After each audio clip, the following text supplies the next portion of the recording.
Hey guys, we are live. We are early, but we are live. That was, of course, the Ultimate Warrior's very first tune in WWE. As I'm sure you all know, he unfortunately passed away. So I thought we'd do our little bit of nostalgia, be nice, and do our thing, and open the show with a little bit of Warrior. We're here as always, even though we are 2.5 hours early, with Adam and George. What's Adam? Not much, just a bit of whooping. Just whooping. What's happening, George? You alright? Fucking exhausted, man. Fucking exhausted. Wow, I don't want that long to take you to drop an F-bomb or a C-bomb or a S-bomb. Is the S-bombs? Is S a bomb? Ship bomb? Yeah, ship, not a real ship bomb. It's a real ship bomb. No one needs a real ship bomb, like. No. How are we? Yeah, George? You have had a busy week this week, it would seem. Yeah, I'd forgotten how difficult it was to actually earn money. that is shocking. The thing that people do every single day, you have forgotten how the hell it works. That's welcome back into the fold, George. Yeah. Several times ahead. Yeah, that's it's not the best. I'll be honest, is it? It's a bit shit. No, it's not. But yeah, what are you gonna do? How are we anyway? Apart from being fucking exhausted. Fucking tremendous. That's right. That's good. So good. What have you been up to apart from? Have you just been like working and sleeping, or have you actually like had a life? Since we last spoke, so it has been like 2 weeks. Well, not since we last spoke, but since we were last on the radio, it has been like 2 weeks, hasn't it? So, yeah. What's been going down in Scottsdale? I'm not even going to answer that question. You can say what's been going down if you want. Should you have said your man? This is a show for anyone. I don't mind. You can say you can say whatever you want. No, it's just when you said what's gone down in Scottsdale, Arizona. Maybe you should think about what happened last week. Have I missed something? What happened in Scottsdale, Arizona? Well, whose tune did we open the show with? I was assuming. Did that happen in Scottsdale, really? Oh, I feel bad now. Oh, no. Gregory, that's terrible. Oh, if we went live, I'd edit that out. Oh, well. But fuck it, we're 3 minutes in, and half the people who thought, I'll give these a listen. No, mate. I've just said no. Shit, I do apologise. I did not realise that happened. Moving on. So you are, that's bad, what's going on? It's alright, yeah. Not too bad. I don't know what everyone goes on about, sleepless nights. Just leave her to it. Yeah. That's your sleepless nights sorted. She does the whole like breastfeeding and that, so you can't really join in, you know what I mean? Unless I get on the other one. No, don't mean join in like, well, if she's having a bit, I'll have a bit. I mean like she can't stay asleep, and you know what I mean? So for now you're kind of riding a wave, aren't you? She'll throw them on a bottle, and every time it'll just be like, did it for 2 months, fuck off. It's all yours. Bottle's yours. Bottle's yours. For the next like 6 months, it's just going to be your deal. Nights is going to be your deal. That's it. Because she did it for the first 2. That's true. How are you, lad? I'm alright, mate. Yeah, I'm sound. I've been like very involved in the site, it would seem, which is kind of shocking. It's not usually me. It's usually George who's very involved. But yeah, I've had a week of changing all the banners, and what does everyone think of the new look, by the way? I like it. Yeah. Nobody else can. No one really can talk. But if anyone wants to say like what you think of the new look, we are the .com, which is pretty big. That's a big shit. It's a step. I mean, yeah, it is. That's crazy shit right there. Something I never thought we'd do, but we've done it now, and we did it on WrestleMania Sunday, and we are. To be fair, we had the WrestleMania Sunday deadline for about. Well, we had the deadline of the first of the year for about 6 months, and that just got fucking blew out the water because it just weren't happening. And then we had, from the 2nd of December, we had the deadline of WrestleMania Sunday, and up until WrestleMania Sunday, like the Saturday, I was like, this is never going to work tomorrow, like, it's just not happening, like, because we just can't do anything on time. But it worked. Well, to be fair, it nearly never. It nearly never, yeah, you see my face, it was, I had a stressful morning that morning, I'll be honest with you, I did. But yeah, it was good, and, you know, this week's been interesting. I've had, you know, some stuff going on. Emails from former WWE talent. I have had. Who have you been having emails from? We will find out one day, I'm sure. Okay. But yeah, former WWE talent. I've China. sent the odd. No, that was like 2 weeks ago. Sent the odd email back and forth. Yeah, she won't show me her boobs. No, I'm joking. Seen them. Yeah, I'm joking. So yeah, that's kind of me. Yeah, nothing too crazy. Just do my thing. You know what I mean? Trying to sort out some new prizes for the Predictions League. Predictions League's over. It is. Who won? Do we know who the winners are of the Predictions League? Have you got not two hands, but do you know off your noggin, George? Yeah. Smashing, do you want to tell us? That was fucking... No, I'm going to keep it a surprise till the end of the show. Yes, I know. Yeah, well that's done. right, George. Leave it till the end. It's always if people haven't checked, they've got to listen through the whole show first. Well, they can just check. They can go Or on they the can site. fast forward if they list of the future people. The future people. Yeah. There's future people. And you can just fast forward. Isn't there a show called The Future? Oh no, Tomorrow People. Sorry, the man. Fucking copyrighting the future people. Yeah. Never mind. Yeah, so we're doing our thing as always. You can tweet us at SLTD Radio. Even if you are the future person, if it's God knows when in the future and you decide to listen to our WrestleMania Fallout show and you're sitting on the bus or you're sitting on the train or you're sitting in your car or don't know if you're sitting in your car actually, but you're sitting in someone else's car. Well, don't be promoting using your mobile phone. That's what I'm saying. Tweet us and tell us what you think. Say hello. If we're talking about something, tweet us. Someone will tweet you back. It's know what I mean? It might take a few tweets to remind us what the fucking hell we talk about, because we go, what? it's all a blur after this 2 hours is over. But yeah, I don't know if this is going to be our new time or not. We're working it out. But I like the idea of an earlier show. I just think like it gets really late. You know what I mean? I think possibly an hour later. I think maybe later. half an hour later. Maybe 6:30 rather than 8:30. Or maybe half. I don't know what it is. Sportsman, if you're listening, what time is it where you are? And what time is it you... Well, do not tell us what time is it usually, because I can have 2 hours. But she was already on to your... to your little... Your faux pas. Maybe you shouldn't ask who's going down. Alright. I said what's going down, not who's going down. Everyone puts filthy words in my mouth and it's not even me. You know what I mean? It's all yours. You put penis noise in your mouth? No, I don't. When? Every week. When? Well, I'll tell you later when you do it. When I do what? Put penis noises? Penis noise in your mouth. I don't know what you're on about. I've no idea. What the fuck is happening? No idea what you're talking about. Not a clue. Hashtag penis noise. Right, we're talking WrestleMania anyway. We're talking WrestleMania and then we'll talk a little bit of like Fallout, if you like. A little bit of this, a little bit of that, a little bit of, you know. So, out of like, just throwing it out there, off the bat and all that, you know what I mean, straight away. Just don't give me like oh, well, if this didn't happen, then I'll be alright. I don't want none of that bullshit. Alright, right, this the jolly bit. Yeah, I don't want none of that bullshit off you, right? I want literally a number, right? Out of 10, how would you rate WrestleMania? Now, I've got to ask you because I can't really ask George. I think it was pretty, I'd go solid 7. Solid 7? Yeah? That's okay. Yeah, I have high standards as well. I know you do, that's what I'm thinking. Someone bodges in that 4 hours is worthless to you. So even though I was... Sin Cara was on the card, you think it was shit. Even though I was most upset. Okay, no. This isn't what I want. For a certain reason, I'll still... Okay, no, I don't want you to tell me why it's bad or why it's good. So 7. Okay. I'm sure you've read about what happened and this and that, George, and you've seen the results and you've looked at the piece of paper and gone, oh yeah, that happened. Oh, that's kind of shocking. what would you give, even though you probably haven't seen it all, or probably any of it, or whatever, would you give a rating out of 10 to WrestleMania 30? Or would it just be like completely pointless? I think George could possibly give a better vote on the write-ups of WrestleMania. Yes. Okay, so after reading all the write-ups of WrestleMania, if you like, then would you say, actually, Should you have did watched alright it. there? Or did you go, same old shit? Like, give me a number out of 10. 6.5.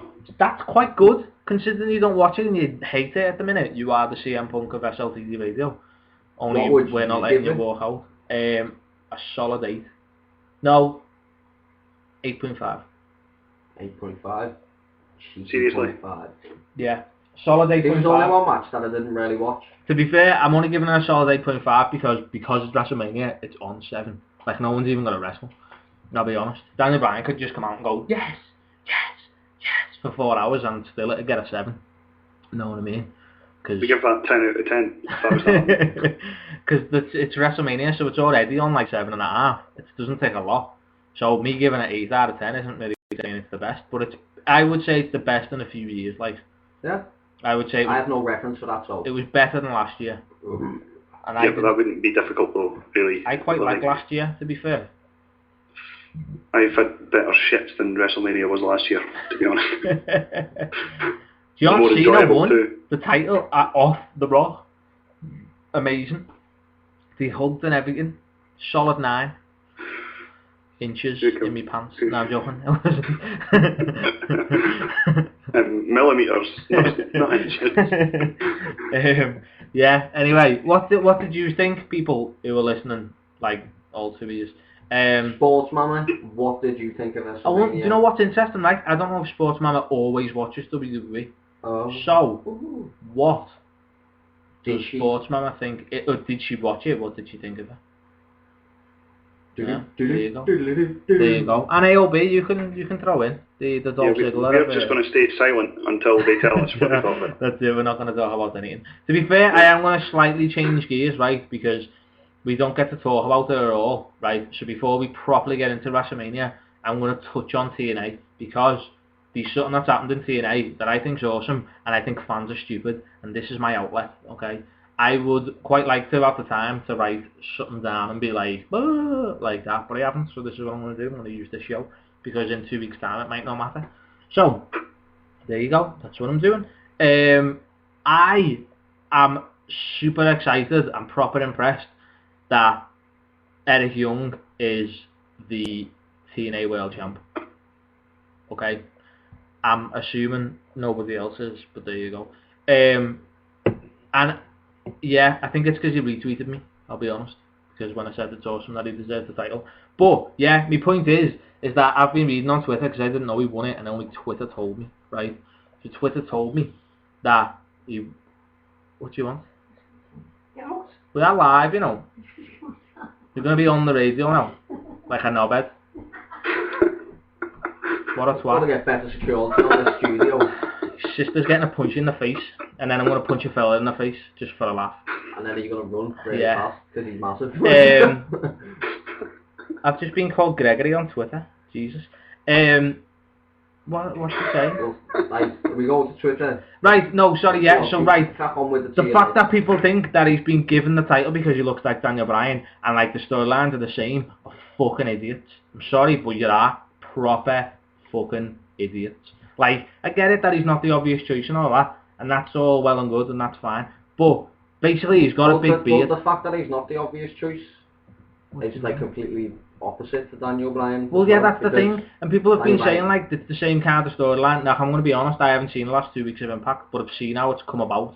Okay, Yeah. so it came about, and like he's doing his thing, and I'm not really going to explain the storyline. If you don't watch TNA, then that's fine. But it's just like if you watch something like that and think, wow, that's what happened to Daniel Bryan, then you're an idiot, and you probably shouldn't watch wrestling.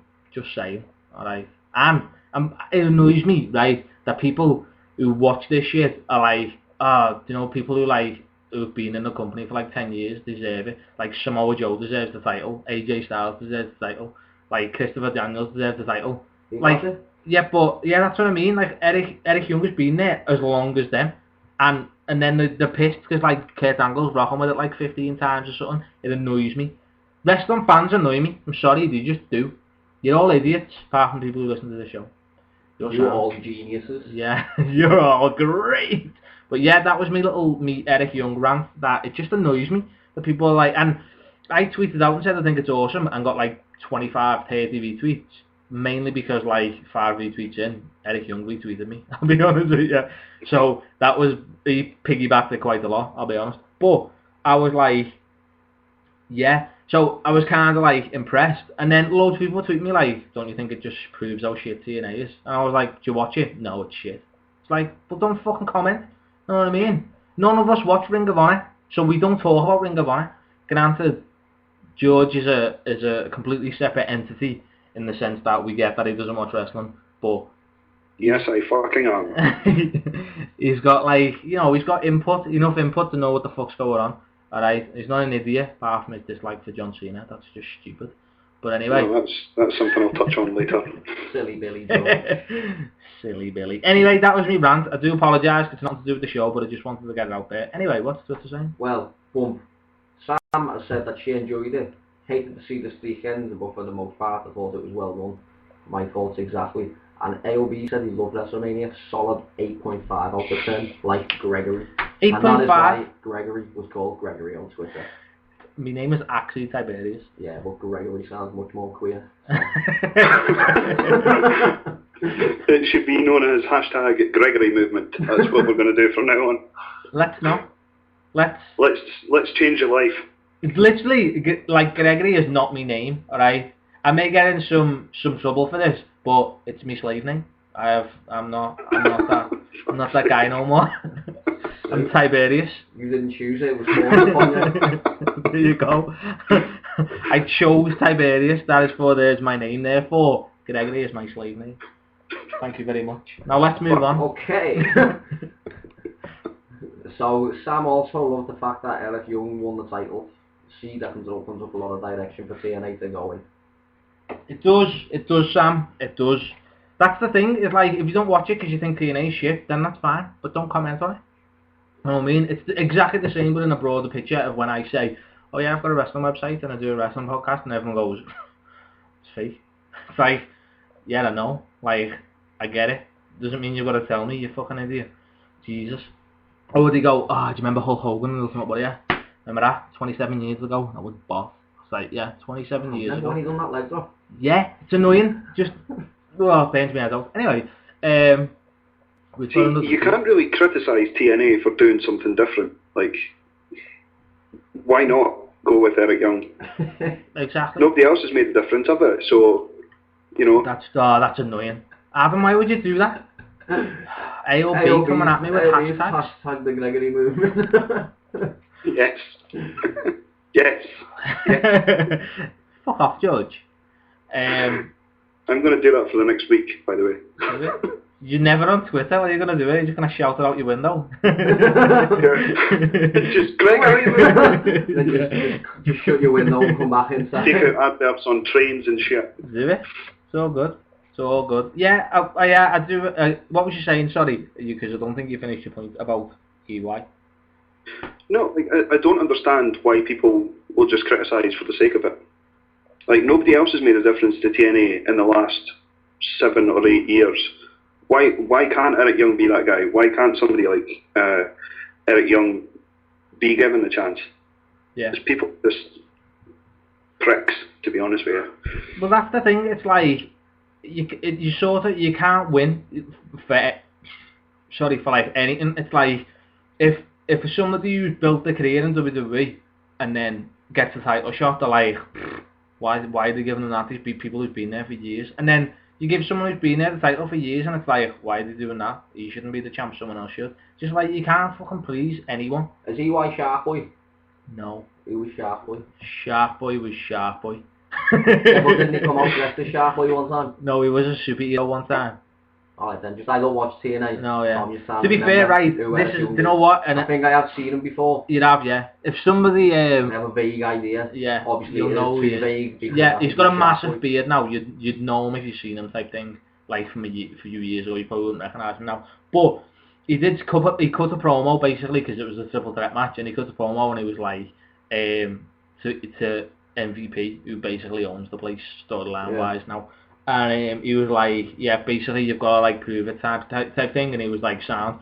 And then sort of went into this whole big rant of like, I've owned every single title I've had except the TNA World title. He was like, I've been here like 10 years. Where was you? You've been here 10 minutes. And then he was like, every stupid ass gimmick you've given me. Like, I was in Team Canada. I was a schizo. I was a fucking superhero. I was in a tag team with a bisexual and all stuff like that. It was like every single crazy shit idea you give me or TNA give me, I've ran with and like made it amazing and got people behind me. And it's kind of like, well, he has done, really. Do you know what I mean? So it's like, well, why don't you deserve the title? Fucking hell, give it to Chris Sabin. Fuck off.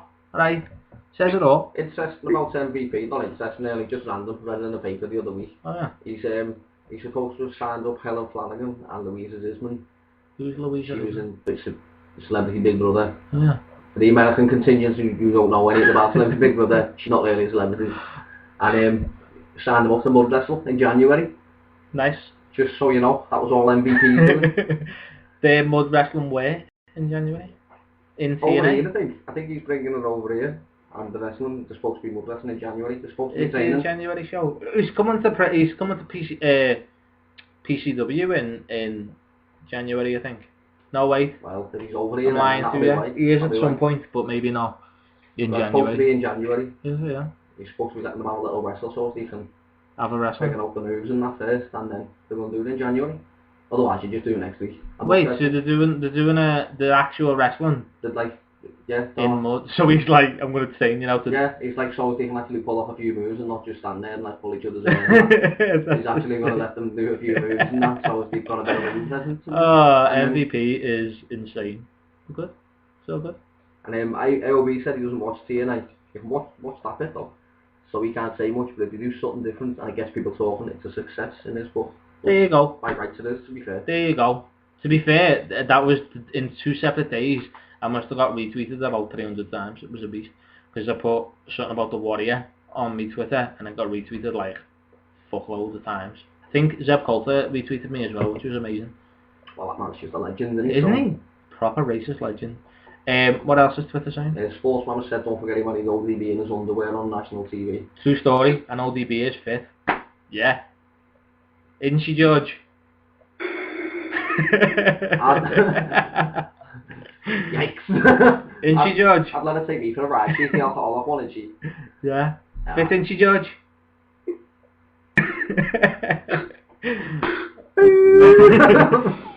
By his stunned silence, he obviously means yeah. He's just gone for a quick one. There isn't a word to say how much I agree with what I'm saying right now. That's pretty much. He's actually just nodding. He's like, yeah, she's boss. I think she's cool. I like her. You know what I mean? Anyway, we're not talking to you now. I know who she is. What was your favourite match at WrestleMania? Just add a question. Don't know if that was a hot topic today, but. Probably Daniel Bryan Triple H, even though it overran, which annoyed me. Well, it was always going to.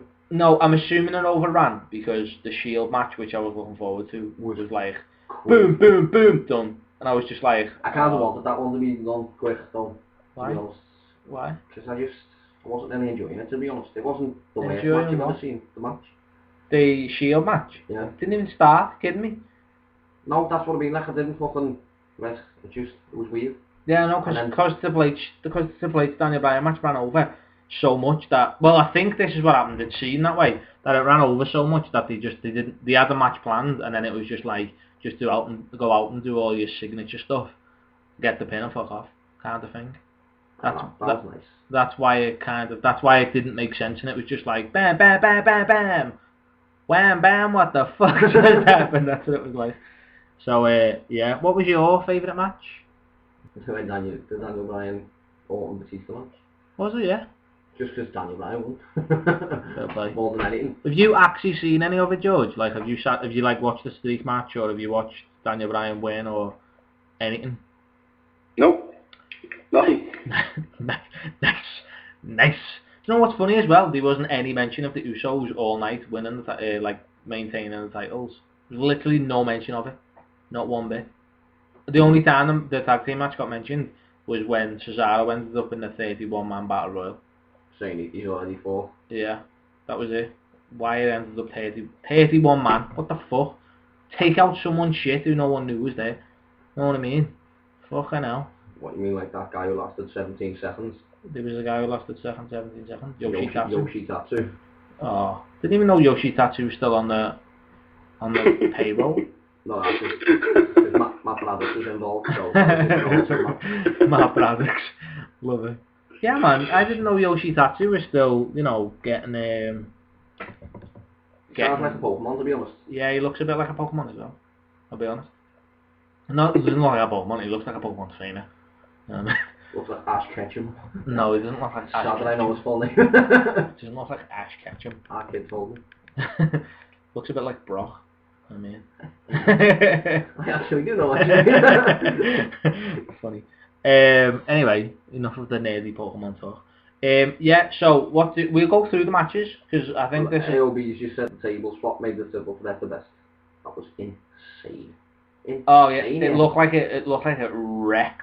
Oh, Randy Orton bounced off a monitor. Yeah. I'm not even... You've seen him bounce off the monitor. His back like split to bits as well. Well, because when we started flipping the tables and that, I thought, it's a monitor there. You know what he did? Batista picked up the monitor and put it in the hole. I was like, what have you... It's gonna go through it, it'll be underneath. What are you doing? When he bounced off the table and landed on the monitor. Yeah, and he was just like... Because you'd even heard him, or I don't know if you'd heard him or you'd seen him, but when he was like getting launched into the barriers, by Batista, he was like, not in me back. Like, so that's why he started throwing him into the ring post instead. Because he was like, not me back. Please don't. Yeah, see him lean into him and say something to him. That's what he said, not me back. Or something about his back anyway. Or like, I'll fuck me back or something. It looked like a proper killed. Even Daniel Bryan was like, yeah, I got the easy one on that one. Like, I'm sorry. You know what I mean? But yeah, it didn't look good. They tried to do it again on Raw to one of the Shield. To correct the mistake. Yeah. I'm going to kind of ruin Raw a little bit for you about Evolution are back. I'd read something about them being back. Yeah, man. Didn't see that coming, to be honest. And I heard there was utter silence that came out funny. Yeah, it wasn't. Yeah. Wasn't well received. No, it wasn't well received. I think no fucks were given. That's what it was. I think what do we forget is that... What was like, this is time for me to go for the piss. I think Evolution was like, what, like 12 years ago now? Sort of like and shit. Yeah, it wasn't the best 12 years ago. And I think a lot of fans were like, wow, why have they got their own music? What's going on? Because no one remembered Evolution, I'll be honest with you. So, yeah. Is there anybody doing it? No, it's just Triple H, Orton and Batista. I don't know what they're going to evolve into apart from Jerry Atlee. That's why I didn't get no... That's probably why I got no response, because Batista was involved. Everyone's still just thinking the same thing. Everyone's still... Why is he here? Still chanting Batista. Yeah. Who's saying Batista or Batista? And just out of question to the listeners out there, did everybody spot the purple Aki sign? Yeah. That you were well warned about. Purple Aki sign. I told you to be a purple Aki sign. Spotted. Yeah, once again. Yeah, there is. Always a purple Aki sign at WrestleMania. That's the Liverpool contingent right there. What are you laughing at? AOB just said, I love how a bunch of stretchers and doctors came out, walked past Randy Orton and tended to Ryan. Orton must have been fucked as well. You know what though? Orton was that bad that he, like, his back was that done in at the time and he was still in that much pain that Batista had to help him up. Batista like picked him up with his hand basically to get him out of the way. And then he was like, you're alright, kind of thing, and it was like, yeah, and it was sound, clothesline, boom.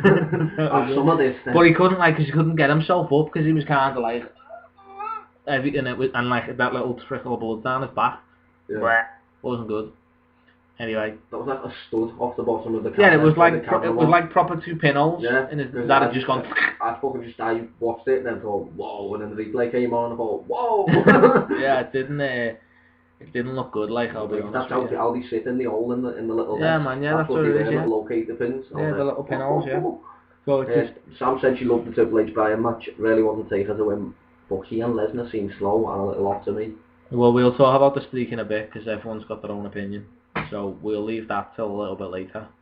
Because we've got someone fuming. Fuck, I want to but yeah, apart from that.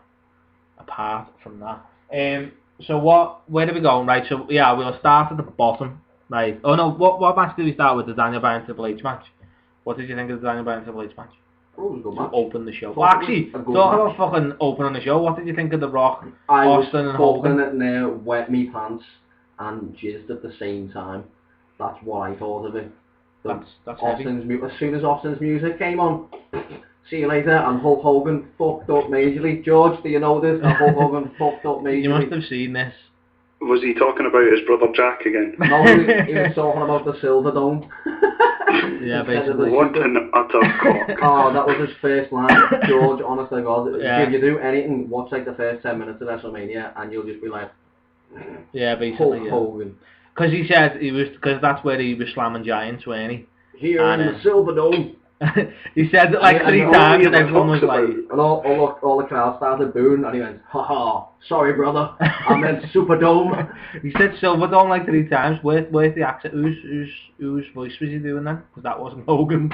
The Silverdome. What was that? I don't know. It was a guy from the X Factor, like... Yeah. Welcome to the Silverdome. Oh, that's fucked. And then Austin came out. Yeah, and he was like... and he just went, the Superdome. Yeah, it was like, it's been a long time since I've been here in the Superdome, like that. And then, yeah, The Rock and then The Rock did it. They were all having a laugh. It was a good bit of... Yeah, they saved them, to be fair. Yeah, they did, yeah. Everyone was laughing again. The Rock and Austin saved Hulk Hogan from looking like a fucking complete whopper. Yeah, yeah. Looking more of a complete whopper. Yeah. I don't know, even those two couldn't stop him from looking like a complete whopper. It was decent. I just think The Rock coming out and The Rock's little bit just overran, like, into pointlessness. I think that's because Austin came out and got to take the piss out of Hogan first. Yeah, and I think he was like, shit. Shit, he's got my lines. Yeah. Shit. Yeah, he kind of like, he made a point of talking a little bit too much and it was just like, alright, we get it. Oh, I know. Well, yeah, I thought it was good. I thought it was boss because these an obvious, like, weird, never sort of happened rivalry between Austin and Hogan. I think when he stepped in the ring and he squared up to each other, I thought that was boss, and they were just like, okay, you know what I mean. And then like The Rock and Austin had their own handshake, which I thought was good. I thought that was cool. They were just like slap and then did a little point. I was like, look at these two. Oh my God. I was like, oh, that's cool. Yeah, that got me majorly excited, to be honest. Yeah, man, it was a good start to the show. That was possibly the best bit of WrestleMania. It was a proper good start to the show, like. And then what did you think of Triple H's entrance when he came out? It was like with the bitches on the throne and that. I thought there's no need for this, to be honest. WrestleMania. I know, but that's what happened. I know, yeah, but I thought nobody else is like. Alright, yeah, Bray Wyatt came out with Yeah, Bray's entrance was good. Yeah, with all sorts of crazy shit happening. Because the band was there, weren't it? Yeah, the band killed it, like I thought. Yeah, but nobody else sort of like. No one else came out on a fucking throne. Nah, that's true, yeah. I think just thought, you don't wrestle no more, mate. You're having one match. I know. He's done the throne thing before, though. He's done it. I just thought... When he fought... No, what I thought was... Wow, here he is. Cena. Here he is, our big boots. Yeah. Boots that are too big for him. Big boots. Here he is. Big boots, little feet. Big boots, exactly. eh? Exactly. You doing wearing them big boots, lad? Yeah, I don't know. I kind of liked it, to be honest. I thought the mask was a beast, but not the mask, like the chain mask thing. And the chain helmet. Yeah, because it's the front cover of his DVD. Yeah, well, he clearly couldn't move his head until he got it off. No, he couldn't. His head was just stuck, staring forward, just in a locked position. I don't even think he could see out of it. No, he was just like looking there like. I think he was fucking asleep under it, to be honest. But yeah, I thought it was good. It was decent. And then yeah, and Steph's legs fucking smashing. What I say? No, just me. Just you. Yeah, AOB Triple H's ego summed up in one sentence. That's what that was. Fucking right it was. And he said he also went insane when Austin's music hit. It was fucking great. Might watch that 10 minutes later. 10 minutes later? Watch that 10 minutes later? That 10 minutes later. Alright, okay. Watch that 10 minutes later. I'm on it. Okay. I see what you're saying. Yeah, I thought it was decent, and yeah, I think the what's Sportsman was saying? She's saying, why wasn't the King's true bitch on the throne too? They've had her right next to him for effect. It's probably like, to be honest, Did Sportsman would just call Steph a bitch? a true bitch. A true bitch? Block her. The King's true bitch. Block her. She is though. China No, White. to be honest, She is. Triple H is probably Steph's bitch. That's true. That's true. I love Steph. China 2.0. Shut up, George. No one asked you. What did you say then? I've just China asked you. 2.0. Whatever. Telling you, it's leather shops at WrestleMania. The next time there's going to be a leather top, and the transformation into China will be complete. Yeah, fuck off. Alright, how's that grab you? Woman's title and a porno. Woman's title and a porno. Shut up. Alright. You'd love it. I would. Nah, I wouldn't. It'd be weird. It's not. Why you don't know it? I know, yeah, but it'd just be weird, like. No, because I always like her because she's not a shit diva. You know what I mean? I think that's, you know what I mean? It's kind of like, you just turned into... I think you like her because she's not a woman. I'll be honest with you. I think that's the route you're going down. I just always have, alright? I just know no different, alright? So just all back off from me love of Steph. He's set in his ways. No. She has a penis. No. Whatever, alright? I put it in my mouth and not asked. It's all good. What have you got to say to that? Hey. Yeah. That just confirms what Adam and I were saying off air. Shit! Shit! Yeah, that German fella. Anyway. Did any of you, with the match being at the start of the show, with the Triple H Daniel Bryan match, have any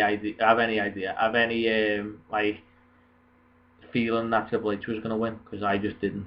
I just thought. No, I thought. If they're opening the show, then it's like. I knew they'd open the show there because I don't think they could like have it before, like the match before. Yeah, just leave Bryan in the ring like my den. Let's have the match. Let's do it.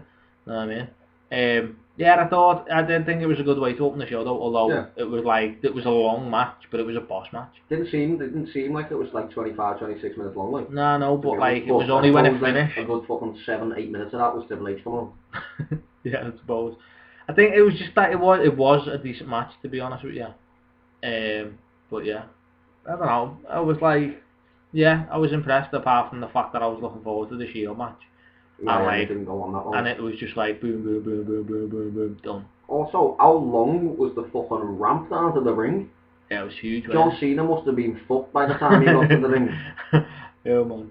It was. Like, I liked that thing like as well. Ages. I like that down the sides. It like changed colour and shit, and it had like. And the WrestleMania, the 3 X's were like the video. Yeah. I thought that was cool as well. The stage was massive. Proper massive. Fucking big, weren't it? See that when The Rock came out, he walked to one side and told him, fucking walk. Yeah, I thought that. Yeah, he was like walking. I was like, that's not the ramp. And he's probably gone. Yeah, let's split the fucking thing. What the fucking where am I going? You know what I mean? Yeah. They thought it was cool. Like, to be fair. What? She's saying who's as big in hers or Triple H. What, yours or Triple H's? Hers or Triple H? Penis-wise? Steph? Oh, I thought you meant like who's as big at like sports mammers or Triple H. I was like, I don't know. No, insulting fans. That's not very nice. No, that's what I thought you meant. That's not very nice, Gregory. Shut up, Adam. Alright. Wow. Shit. Change your life, motherfucker. Oh, this is like Giacomo all over again. Fair, you can fuck off. Alright. Maybe that's who Hulk Hogan's looking for. Giacomo. Giacomo. Just looking for Giacomo. He has got titties now, like, to be fair. Awkward. Yeah, there you go. It's all good. Have you have you not been like interested in seeing the Daniel Bryan match? George seems though, like, you know, there was a time when you wanted Daniel Bryan to win the title and that, and you were like, yeah, let's have it happen and all stuff like that. Are you not slightly interested in seeing it? No. It's good that he's won the title, but one good night doesn't make up for all the shit. Yeah, that's true. That is so, and like I said, go on, you know, a couple of weeks ago, I said, there's one particular thing that's got to happen before I'll even consider watching again. And there's no sign of it happening, so... What's the particular thing? Everyone dying in a car crash? Well, that's obviously the dream, but... You said it, not me. Yeah. I know. That's the dream, but until Triple H and his husband fuck off, and John Cena stops trying to belittle everything that Bray Wyatt's built up, then I won't be back. Okay, well, that John Cena thing isn't going to happen very soon because they're having a match. No, it's not. And then after I read what happened on Raw on Monday, I was furious. Yeah, I didn't furious like that. that I'm not even going to talk about it. Well, you are, George, because this is an ego show. I was kind of pissed that so, I want to put it it would be different if it was funny, but it's not funny. Yeah, it was kind of, even I thought it was a bit like these two. He's just a cunt, like. Alright. What I'm trying to say is these two people, like John Cena and Bray Wyatt, shouldn't be in a rivalry together because John Cena can't cut a realistic promo against someone like Bray Wyatt. He can do it against certain people when he needs to, but like Bray Wyatt's gimmick works on the it's like having a promo off with The Undertaker and John Cena. It doesn't work because John Cena's just like, hey buddy, what's going on? And The Undertaker's like, you know what I mean? It's just like they don't work. There's no like back and forwards between them. No chemistry. Yeah. No, what are you laughing at? The greatest Undertaker impression I've ever heard in my life. That's you know what I mean? That's what he says. That's it, lad. So you like Jerry Lawler after his heart attack, man. Fuck's sake. That's it. Maybe that was Kane in the 90s being the Undertaker. His next speaker. Yeah, maybe that's what it was. Sorry, I do apologise. You know what I mean? No, it doesn't really work when you've got like a hey buddy, woo kind of promo against someone who's got a genuine like way of saying things and doing things. The promo storyline, yeah, rather than work, it doesn't really work. Do you know what I mean? That's the only thing. It's like, yeah, it doesn't work. But they're going with it, and they're having a cage match at Extreme Rules. AOB said at least Wyatt and the rest of this time and somewhat saved the segment. This is true. He did, AOB. I quite liked Raw this week, actually. It was alright, to be honest with you. It wasn't the worst. You know what I do like? The Raw after WrestleMania was like proper building, like a lot of NXT stars. It's a shame that one of them is Adam Rose. Fuck me, that's a terrible gimmick. Jesus Christ. I've never seen it. Like, I've never seen him wrestle. I've only seen his promos because I haven't watched NXT in a while. But fuck me. Adam Rose. Surely there's better people on the NXT roster to bring up than that god-awful gimmick of a party bus. On the party bus. That, literally, it's fucking horrendous. That's how he speaks. Yeah. He talks like he's American trying to be English. And it doesn't work. This is my ex-girlfriend. It's not like some kind of rip-off of Russell Brand. Like, that's what people have said, but like I don't get it. It's you'll have to watch the promo, but like even watching it, you're like, oh my god, I am cringing. And then like Bo Dallas comes on, and it's like, you know, talking about you can't say impossible with I'm possible. You've just got to believe. And you and Shawn Marshall have matching erections at this point. Is that right? Pretty much, yeah. Me and the doorbell, and that is S Marshall. 2011 S Marshall, Sean _SLTD. That guy, the doorbell end. It's 2014, get with the programme, man. Oh, fuck's sake. A what's-her-face, love Bo Dallas, because you should not stop believing. Is that because he looks like a ladyboy? Is that why you like him? Yeah, I can't, no, I'm joking. No, I don't really like him. He kind of annoyed me when he became NXT champ, but yeah, just the fact that the believing thing kind of took off, I kind of liked it. Really. Won't stop believing. Yeah, that was it really, because it's Bo Dallas believing. And it's Bray Wyatt's brother. You can't really like, he's got to be some bit of goodness in him. You know what I mean? He's got to be interesting. Just because his brother's good doesn't mean that he's going to be any good. I mean, look at Jeff and Matt Hardy. Which one's good and which one's bad? Until he fell by the wayside of drugs, Jeff was clearly the better of the two. Do you think? No. I think. Is he not wearing a fucking rubber? Is he not wearing like a rubber glove on his head now? Like, is that not what he does? He's a Will-o'-the-Wisp at the minute, which is kind of funny, right? Because EC3, who is fucking immense, we keep going back to TNA by the way. EC3, who is fucking immense, by the way, Derek Bateman, of former Derek Bateman and Maxine, commonly known as Betamax, which is just fucking genius. First of all, from NXT, did fuck all, and this is why I like TNA at the minute, right? Because they've took a piss poor jobber who had a shit like Jufro and turned him into a fucking star. He did have a Jufro, didn't he? It was fucking awful. It was like having rivalries with weird, seedy, rapey Johnny Curtis, also known as... That guy fucking ruled. You don't know who Johnny Curtis is? I've been doing this for a year. Rapey Johnny Curtis, Fandango. Oh, Fandango. Fucking hell. Yeah, he looks rapey, but he's never a fan, so he's right. Alright. I know, my book. So good, yeah.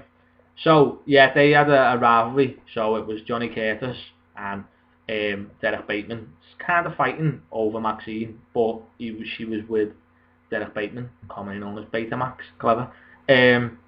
He was a shit jobber on NXT that didn't go nowhere, and then they turned him into a fucking star in TNA. He's just delightful. He's just boss.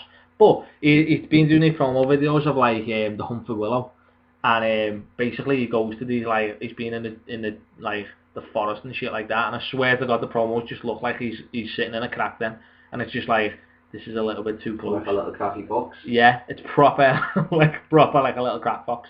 Like, I'm not even joking with you. If you watch it, you'd be like, yeah, that's probably where Jeff Hardy hangs out to shoot up. He's probably behind him now. It's pretty much, yeah. It's proper weird, like drinking, like drinking out of half a tennis ball and that. You know what I mean? Cup of blood. No, just nice. Me. Anyway, so yeah, Will the Wisp. That's what he is. There wasn't a kids' TV show called Will the Wisp. That guy takes a lot of drugs. Yeah. It's weird as well that like they totally say, yeah, it's Jeff Hardy. That's the only thing I don't understand, is that they're like, yeah, Jeff Hardy. It's one of his weird personalities, Jeff Hardy. Like, he comes down in Jeff Hardy t-shirts and... Well, he couldn't exactly say it's Will the Wisp, also known as Jeff Hardy, but since he's gone schizophrenic off all the drugs he's taking, No, I mean, like, if you're going to change someone's gimmick, change the gimmick. Don't change the gimmick and go, yeah, he's just weird, isn't it? Change the gimmick and keep the name. It's just him in a mask. Fucking idiot. Do you know what I mean? That's basically what they've done. That's basically what they've done. It's weird, but anyway, there you go. No more TNA. Anyway. Well, yeah, Jeff Hardy was superior than that, though. Do you think? I don't think Jeff Hardy could wrestle. Matt Hardy was fat. Fat Hardy was not. Oh, right. There you go. No, I'm getting it. Matt Hardy could wrestle. Jeff Hardy could not. Jeff Hardy could take a whooping, take his t-shirt off, and then do the swanton. Which is what a babyface is supposed to do. Still, he couldn't wrestle. Alright? Just saying. Neither can your hero, but you used to like him, so... Kurt Angle can't wrestle. That's a bit heavy. No. No. You'll find well I'm not talking about Kurt Angle. You mean hero, not me? No, it is you. Because I can't wrestle. I thought that was where the connection came in. No, hero can't wrestle. I know I can't George at all either. That's why I'm on the show. I don't. Why did we get onto Jeff Hardy? What was we talking about? Drugs, probably. Where did we get from this? I don't know where we started off with this. We got from Bo Dallas to Jeff Hardy to Will the Wisp. Oh yeah. Fuck me, we're weird. Well, are we on drugs? In other news, AOB said he watched 3 hours and 45 minutes of shitty John Cena jokes every week just to see Paige for 15. He's taking that too far. Yeah, I would totally. To be fair, that would be a fucking boss 4 hours. I'll be honest with you. That would be like my idea of. You would wank yourself into a frenzy if you were up for 4 hours. I'll pull it off. You're kidding me? I'd just be cutting gas. By the end of it, I'd just be like, that'd be it. Just a little white flag coming out, waving. That's it. I can't do it. Is that not just your penis? Yeah, pretty much. Yeah, I totally agree with AOB. Paige is a delight. Have you even seen Paige yet? I don't think so. Who is this Paige? You've seen last week's Raw, haven't you? Is this the woman who just like, no, this is, I'm thinking is the one who just eyeballs John Cena every time she interviews him, but that's not Paige. That's Renee Young. Yeah, Love Renee Young. And apparently, like, ESPN or someone like that are apparently gonna make a major bid for Renee Young to like jump ship from WWE to like a reputable channel and that, and be like a proper sports commentator, or not a sports commentator, but a sports interviewer. I hope to God she doesn't go, because I love Renee Young. She's boss. Proper like her. Don't worry though, we've still got Michael Cole and JBL and Jerry Lawler. Well, Renee Young is boss. She's just like, kind of like, just that woman who would be sound to go for a beer with. Do you know what I mean? Yeah, well, I'd sit there looking at her rather. Yeah, I know that. I'm just saying, like... I'll be going, hey girl, why are you offering a beer with me? No, you know what I mean? She just seems sound. Like, I like that. She's very relatable, if you like.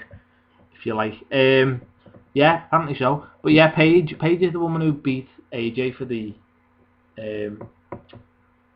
women's title, or the Divas title. She came out and was like, no, I'm not ready, and then fucked AJ up. Basically. I would go so far as to say that probably Paige is the best wrestler on the roster. The best female wrestler on the roster. I would say, I think. For hot lad during the evolution. You like Hannah, to be fair. But yeah. Would you... Is she actually properly in like the WWE now, like, and not just so, NXT, and just not just appearing in the crowd and just giving it the full banana? Yeah, she's with Santino, isn't she? Doing a thing. It's alright then. It's weird though, because... I like Emma, she looks like a freak. Yeah, I like Emma. She's the first Australian diva, did you know? Is she? Yeah. No, she was Australian. First Australian diva, yeah. She, What's the way she dances with? Yeah, you dance with Gravity on the other side of the make your arms go. After just walking in Sorry, Austin. thank you, Whoa there, where are we fucking going here? Oh, that's balance and shit. Yeah, that's where she walks. Yeah, I don't know what I'm pointing at. Do you pointing at something? Yeah, I think it's weird though that like they built a rivalry with Emma and Summer Rae, and now Summer Rae's been took out of it, and Layla is it? You haven't seen Raw, but basically Summer Rae and Fandango split up. Basically, shock horror. And now Fandango has got a new dance partner, Layla. Love Layla, she's boss. But this is because, which I only found out today, which is a bit horrendous.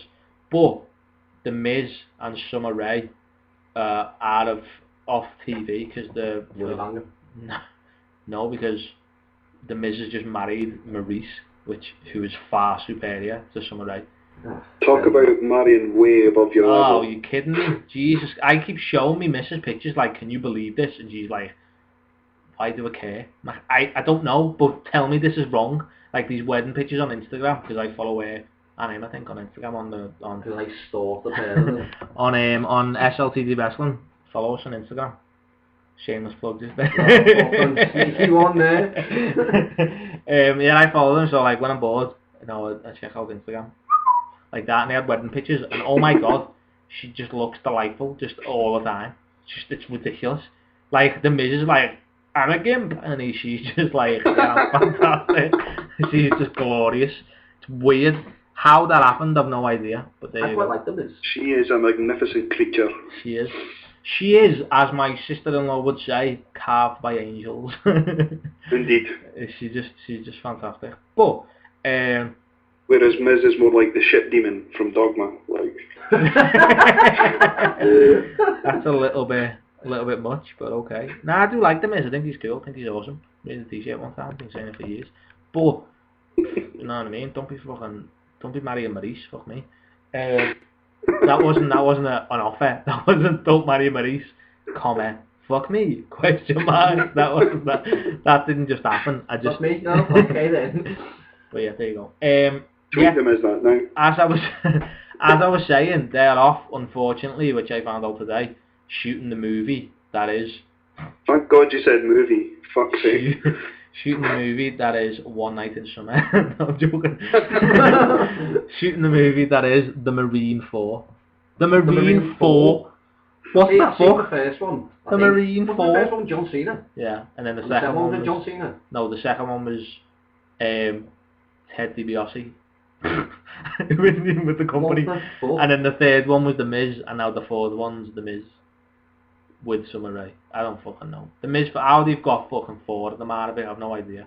He just fucking... The Marine was John Cena's first film. Yeah, I know. No, I've only done like 3 since, but like, you know what I mean? There you go. I always said Paige looked out when she debuted. Just look at Emma, I think being Divas Champ is somewhat better than Santino's partner. Yeah, but saying that, right, I was saying, probably to me missus, because she was probably sitting next to me when I watched it,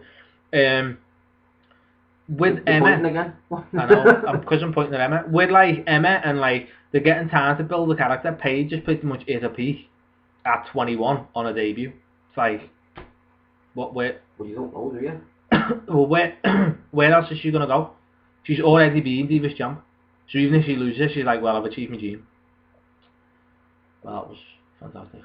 What do we do now? Paul, man. Do you know what I mean? It's like, she's hit the peak at 21. Where'd you go? There's only one title. Once you debut and win the women's title, there's only one title. Because I'm not being funny, the TNA women's title isn't really worth much. I don't even think Ring of Honor have got one. The fucking Divas Championship isn't really worth much. Well, no, it's not, but you know what I mean. I didn't watch at WrestleMania, by the way. The clusterfuck that was. Yeah, I just took one look at Vicky Guerrero and just thought, oh, she's not in the company anymore. Fucking yes, what happened there? She just Let's left. talk more about this. Just exciting and invigorating news. She just left. George, you can watch again, she's gone. She just left, to be fair. What's AOB saying? He said the Miz and Maurice, I wonder who the settler is in that relationship. Maurice? Do you know what though? That gives inspiration to everybody out there. Like if Miz can somehow manage, probably through the hypno, to get a birth like that. Yeah. There's hope for us all, folks. I reckon he just brainwashed her, just like sat her in a chair in a room, like did that fucking noise therapy on it, but just with his bank statements. She was probably earning more than him when they got together. I bet he wandered up and cut a promo and said, I've got 2 words for you, date rape. I bet that's what it was.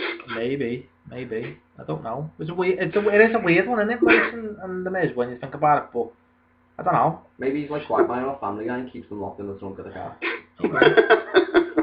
Maybe he's just a nice guy, and because she's French, she didn't understand. I know. And he just talks. Maybe she still doesn't understand. Because she's French, she's like, I don't know what he's saying. But I love his accent. That's it. To be fair, I always used to say, it's funny that you should say that, like, he's give us hope to us all. But when he used to come out with the WWE title, I used to think, I could be the WWE champion if he can. Because, fucking look at him. That's the guy who's his top dog in the company is this little whipper standing next to Alex Riley. I was like, surely to God, if he can do it, anyone can. Fuck me. You know what I mean? That's not an offer again, by the way, I just keep saying that. So, yeah, I don't know, but like maybe he's just that's his lot in life to make people think, you know what, I could probably go for gold here. You know what I mean? I don't know. It's weird. We haven't really talked about WrestleMania, we're just talking shit. Not really. Fucking hell. What did you think of the John Cena Bray Wyatt match? We haven't got fucking the 31 for some reason. Well, we're gonna get there now. Fucking hell, we're on 5. We're gonna go to 6 to 4. We go to the top. Oh no, we went the other way around. All right, well I'm doing whatever order I want. Come on. Confuse yourself. Deal with it. I just said a match. Tell me what you fucking think of it. Jesus Christ. I thought it was good. What's the Cena Bray Wyatt match now? Cena Bray match. Yeah, Cena Bray Wyatt. What do you think? It's good. It's alright. It wasn't as bad as I thought it'd be. New Cena was kicking out of the fucking Sister Abigail before it even... Yeah, I bet your Sister Abigail's fit. I bet you she's not. I bet you she's really not. I bet you she's fucking fictional. Yeah, I don't know. I kinda... The only thing I didn't like about it, which made me just like... and I know Kirsty, your missus has said the same, is when he had the chair in his hand. John Cena at the end of the chair in his hand, and Bray Wyatt was on his knees like, come on John, hit me! Yeah, be the person I know you can be, and all stuff like that. And then the ref was like, don't do it John, it's not the guy you are, don't do it John. And it was just like, what are you? I'm serious, you should have hit the fucking ref. That's what I was thinking. It was like, what ref has ever done that and gone, no, that's not your, no, don't do that. See, that's like the refs aren't really involved anymore. No. Apart from the whole fucking, like in the Bryan Triple H match. Oh, the it wasn't. Yeah, it was. Yeah, it wasn't. It was in later on with Orton and Batista. Triple H brought. Oh yes, Scott Armstrong. Yeah, man. Yeah, like, they're not really like they're trying to link the storyline. Like how hit 11 hours back in the day. Yeah, he was. He get in the fucking faces and that. Well, lad, in the face of Kane and that. We doing, lad. Know what I mean? Not asked. So you put the chair down. There now. I'm there now. Love it. Yeah, I don't know. I think it's interesting to say the least. We'll be honest. That the way like the way they told the story of the match was interesting. Like he was trying to bring out that person and and it on the basis of it, it sounds a bit shit, but like the idea of it is quite good. That's what I was kind of getting at. Yeah, I didn't think the match was too bad, to be honest. No, yeah, I thought it was pretty good. Like, I'll be honest. Yeah, it was a good match because it was like it was one of the matches that kind of like it was like you sort of knew what was going to happen, but then towards the end it could have went either way. Like, it wouldn't have shocked me if yeah, but I think that's why streaming matches are mostly good because. Sorry. No. Sorry, Hazelwood's just tweeted in saying, Sister Abigail is the ghost child that sends your ma to the mat covered in tea. Okay, I will explain. I don't know what that's about, but it sounds funny to me. I'll explain very quickly that at me niece's christening, basically, the Hispanic angel. Some tiny child, which nobody knew belonged to, basically took me ma's legs out when she was carrying a tray of tea, and she ended arsehole with it. And it was like, I know it's my ma, but still, it was like the funniest thing I've ever seen in my entire life. No one's seen that kid before or after she fell over him. It was genuinely hilarious. It was fantastic, I'll be honest with you, but yeah, that's basically what he's saying. That could have been maybe that's Sister Abigail's brother, who knows, but yeah, it was fucking delightful, even though it was watching my ma fall on her face. It was boss. So funny. It was. Oh my god. It was hilarious. Everyone laughed. Except my ma, obviously. She was on the floor. Anyway, yeah, go on. I can't remember what I was saying. Yeah, we were talking Cena, Wyatt. Do you like know what the deal was with John Cena and Bray Wyatt, George? Yeah, basically they told a story in the match that they hadn't told before it, so it was essentially pointless. Yeah, basically. Yeah, if you want to put it. No, surely if they're going to tell the story that John Cena's battling his inner demons, you present that on television before the match. Yeah, that's kind of... That's true, he just jumped in like fucking... Yeah, he kind of was like, yeah. Just pretty much put it... Yeah, as a match, that's what I mean, it was quite good, but there wasn't much like... He was a bit of Bray Wyatt promo saying that I'm going to show like the person you are and stuff like that, but not really. So yeah, I kind of get that, but it was good for a John Cena match that I love for everyone else. And I love Bray Wyatt as well. That guy's exceptional, just exceptional. He's just exceptional. No, see, he's going to impress me over the next few weeks because I felt like a little bit on like fucking hell, this guy again. Well, he's still feuding with John Cena, so it's not going to be any good, is it? Yeah, but. No, because he's just going to lose again another 4 times in a row. That'll be better if he actually feuds with John Cena instead of now they've had a match him going, who am I on next? Yeah, that's true. Bray Wyatt has been doing a bit of that, like, that's kind of a bit annoying, that, like, since he's come up to the main roster, he's just gone, yeah, boom, boom, boom, match child, okay, let's move on. Yeah. It's just like... And it's like it's like, what the fuck? Yeah, I do get that, to be honest with you. That's what John Cena's done for 12 years. Yeah, fair play. I'll give you that. Stop talking about John Cena. Why do you have to go over? This is what I don't understand. What? They need new talent, a new main event talent, and once again, they sacrifice the new talent for... Okay, I do get that, right, but at the same time, like, all anybody's been banging on about for years is that John Cena's in the main event at WrestleMania, John Cena's in the title picture at WrestleMania, John Cena's doing this at WrestleMania. You put him right in the middle of the card and still people aren't happy. Granted he won. Because he went over. Why did he have to go over? Alright, I to be fair, I didn't think he was going to, and I was shocked that he did, to be honest with you. But... Let me rephrase it then. Why... no. Just repeat the question. Why is he going to go over? What does John Cena gain by beating Bray Wyatt? Yeah, nothing. What does Bray Wyatt get from beating John Cena? Everything. Okay, but maybe, yeah, to be fair, because if you haven't fucking shambles. You haven't won an Extreme Rules, it's not really the same, is it? Because I'm assuming that's what's going to happen. Bray Wyatt will win an Extreme Rules. But what's really the point of Extreme Rules? Do you know what I mean? So I kind of get that. I do understand what you're saying. But, you know what I mean? There was bigger shocks on the show than John Cena winning, we'll say. But as a match and as a doing a thing. It held up in WrestleMania, I will say. It was pretty good, I thought, but that's me, innit? You know what I mean? Me love for John Cena knows no bounds. I'm feeling honest. Just love the guy. Anyway, we move on slightly. The 31-man battle royal. I didn't think it was too bad, but when it first started and they were all just there in the ring at the same time, I was like, what's that? are you fucking being serious? Yeah, that was a bit weird. To be fair, right, no one annoyed me. The only thing that annoyed me about the whole thing was that if Cesaro would have been announced as being in the match, I would have got the points on the prediction league for my Final Four, because my Final Four were the Final Five with Cesaro, and I would have put Cesaro as a winner and in the Final Four. And I would have said he would have eliminated Ziggler. So if you would have took Ziggler out of my Final Four and put Cesaro in, which what I would have done, and then have him win, I would have fucking been up there with the points. But no, let's not fucking tell us. Let's have a 31-man battle royal, you fucking I idiot. was quite impressed with Cesaro in that match, because He was amazing. he's already He's had just a match, amazing. and he's one of the, he's got to be doing something major in storyline though this year. I think he's going somewhere. Like, he's a Paul Heyman guy now, isn't he? You know what I mean? Did you know that? What? he's a Paul Heyman guy. He's not a real American anymore. He's a Paul Heyman guy. He's with Paul Heyman, which is good. Just shit all over me biscuit there. Why? That's a good thing.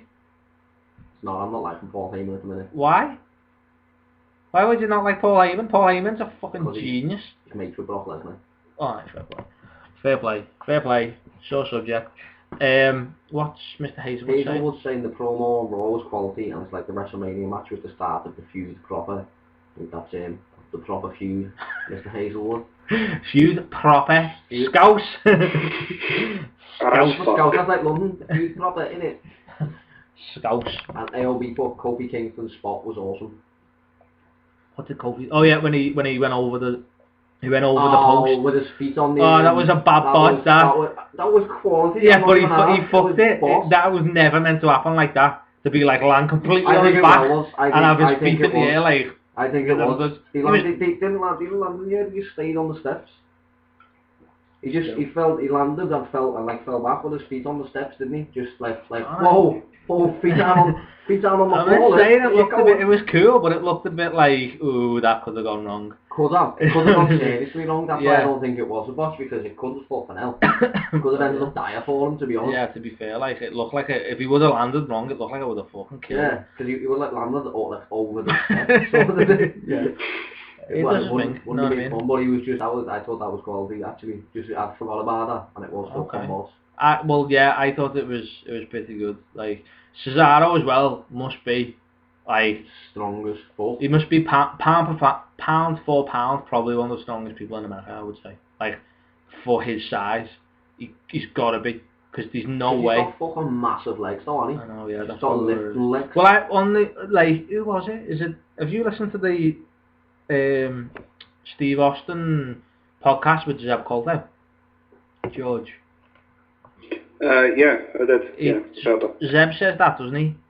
Something like that. But he says something along the lines of like he's just like ridiculously strong. Like it's insane, really. Because he pretty much picked the Big Show with ease. He didn't struggle. Nah. The only time I think he was because when he picked him up, he was kind of too far back, so he stumbled back a bit. But I think he balanced himself then. Yeah. I was like, fucking hell, that's insane. But yeah, that was. Yeah, he's got a lot of big things this year. Then. Well, I will say, which actually doesn't surprise me that he's with Paul Heyman, because he's got to go in that direction. Not to like spoil it for anyone, but John Cena's going to beat him.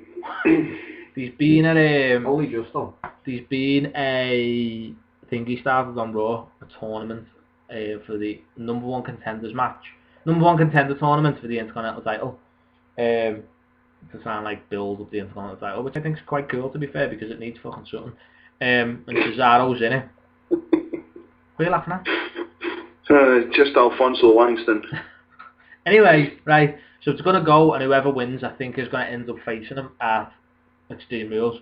Anyway, and he's in it, and he's into the second round, and blah, blah, blah. But the match was meant to be on Raw, a Fatal 4-Way with somebody three other people and Cesaro was meant to win. So whether he wins the Intercontinental title or gets a title shot, and he's been talk of him having a match with Brock Lesnar at SummerSlam.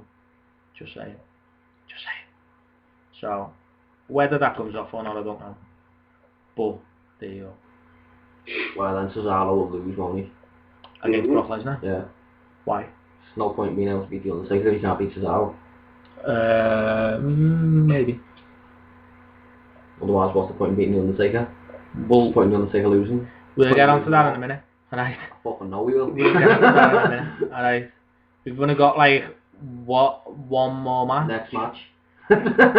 This match now. We can talk about the title match, and then we'll talk about the streak. Is that better? Alright. Okay, well we'll talk about the title match. Because obviously the streak, I'm going to make you wait, because obviously everyone's going to be talking about the streak. No one's asked about anything else except the fucking streak. So Divas Championship Invitational, anyone actually watch that match? Or was that just a toilet break for everyone? I watched break, it. Smoke break. You were a kid. Yeah, but then I watched it the next day and skipped it. You were like... And I'd took a knock by that point, mate. That was just You were gone. To be fair, right, I will say this. I was kind of nervous about watching WrestleMania with people. Because I like... These literally WrestleMania is like a proper ritual to me. Like, I know people don't get it, but like, I drink Fanta Fruit Twist and I eat beef hoops. And throughout the year, I don't do either of those things. But WrestleMania I do, because it's Christmas. Do you know what I mean? Like, that's just what I do. And these certain things that like I've got to know on, like, I can't handle people who don't understand what's going on. Like, I couldn't watch WrestleMania with somebody who didn't know what was... Like, I couldn't watch it with you a year ago because you burned me head up. Do you know what I mean? And like... True story. Exactly, do you know what I mean? So I can't watch it with people, it's like a proper thing. So I was quite nervous about watching it with you. You're better than mine. And I was kind of like, oh god, this is going to be so bad. And then I was like, I just don't want someone to say something and ruin it. Or say something and ruin a match. And about an hour in, you were all asleep, so I was just like, this is fucking sound, this. Yeah, but I kept on drifting back through and then going, I can't do this. Yeah, you did tap out a little bit, like. Yeah, I just went, fuck this, I'm going to bed in the end. To be honest, it was only the Undertaker's match that I wanted to watch. I was like, I said to like both our beds, I was like, just don't speak during the match. Just don't say anything. Don't say a little like snide remark. Don't do anything. Just keep it to yourself. And I kind of liked the fact that I got to sit there in utter shock on my own and have no one go, what the fuck? What? Fuck off, that's fucking bullshit. Do you know what I mean? Which is what everyone's kind of do. But anyway, so... oh yeah. So yeah, I kind of liked it. But yeah, what did you think of the Daniel Bryan, Randy Orton, Batista match? Thought it was good, like, but I mean... Yeah, it was a good match. It was a decent match, and we saw about Orton bouncing off fucking said camera and busting his back up. Yeah. I thought it was good. I thought even the involvement of Triple H didn't bother me too much.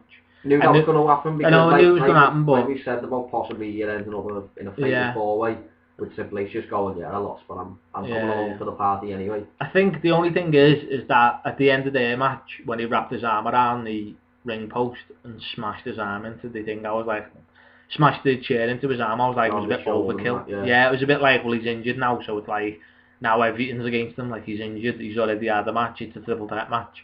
What's the point though, isn't it? I know that, it was kind of, it just went a bit overboard, and it was like, and then what I didn't like was, when he was walking to the ring, he was only doing the yes chant with one arm. Yeah. And then when he won the title, he completely forgot that he had the sore arm and was like, yeah! No, why? Whoa! He didn't forget, he took his bandage off, the bandage came off. Oh, he got his bandage ripped off. Yeah, but that's what I mean, so like, it was like the injury's not there without the bandage. It's like the magic sponge in footy, the injury, like no bandage, no injury. Alright, okay. That's interesting. I didn't know it worked like that. You'll see now. You'll notice these things now. Yeah, it's right. Thanks for that. Thanks, mate. Yeah. I thought you guys would have liked the Divas match for Cameron's wardrobe malfunction from AOB. Didn't even see it. I've no idea what wardrobe malfunction is. No idea who Cameron is. Don't know who Cameron is. What was Cameron's wardrobe, man? I didn't even know which one's Cameron. No, I don't like Cameron. She's weird looking. Was the pure Moggy everywhere, or was it just a bit of banging out? Who even says Moggy? M-bomb. That's disgusting, lad. But I didn't even notice, to be honest with you. What was Cameron's wardrobe malfunction? You heard anything on this, George? Yeah. You're seedy as fuck. What have you heard anything about it? Yes. No, I didn't even realise either. Like, I obviously heard about it afterwards, but what's the big deal? Like, is a tit? Like, you can find a tit anywhere. Was it a tit? Was it a boob? Just little boob slip. Cheeky booby face? The Funkadactyl, a top ripped open. Oh. Like open up, like, oh, I didn't know that. Like both of them just bust through. And then just went back to sleep. That's what they go. Woo! Well, as far as I know, Cameron has no boobs to speak of, so... Well, that's why they only went. If that had actually happened, that would have been fucking hilarious. She's on Total Divas and annoys me, and like, she just does like nothing for me, I'll be honest. Like, she's just a whiny little bitch, and she's just, yeah, I don't like her. And she's not very hot, she's got a weird face. And crap hair. So yeah, she can keep her boobs to herself. Very possibly. That tends to like stay away from the divas as much as I possibly can. Yeah, I think what's strange is... I don't mind AJ actually, because she's just fucking... She's asked for time off, so... Well, that's fucked it. But Paige is far better. And Vicky's gone, so... Yeah, life's good. Would you say these are better female wrestlers in WWE than Paige? George? Yes. Who? I think Natalia is more well-rounded just now, but you have to remember Paige is only 21, so she's only going to get better. But I think Natalia's the best now, but in like 2 or 3 years, Paige will just be phenomenal. Yeah, I think she will. And do you know what I was thinking? If anyone could Google this or something, we need stats out, but it's not going to happen. I think Paige may be the first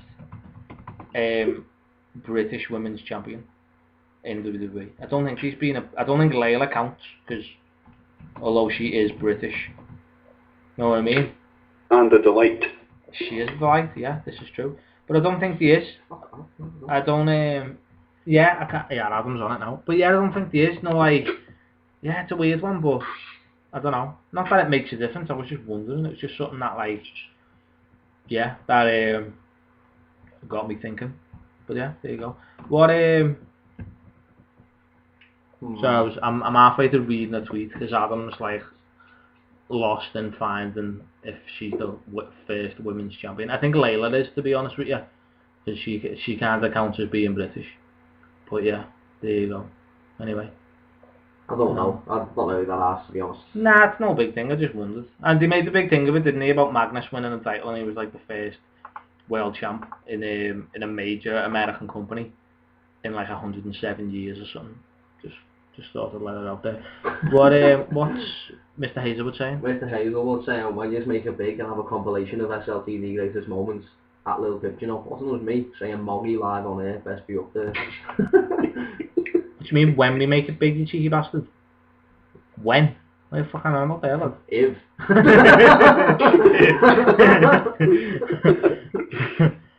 I like it.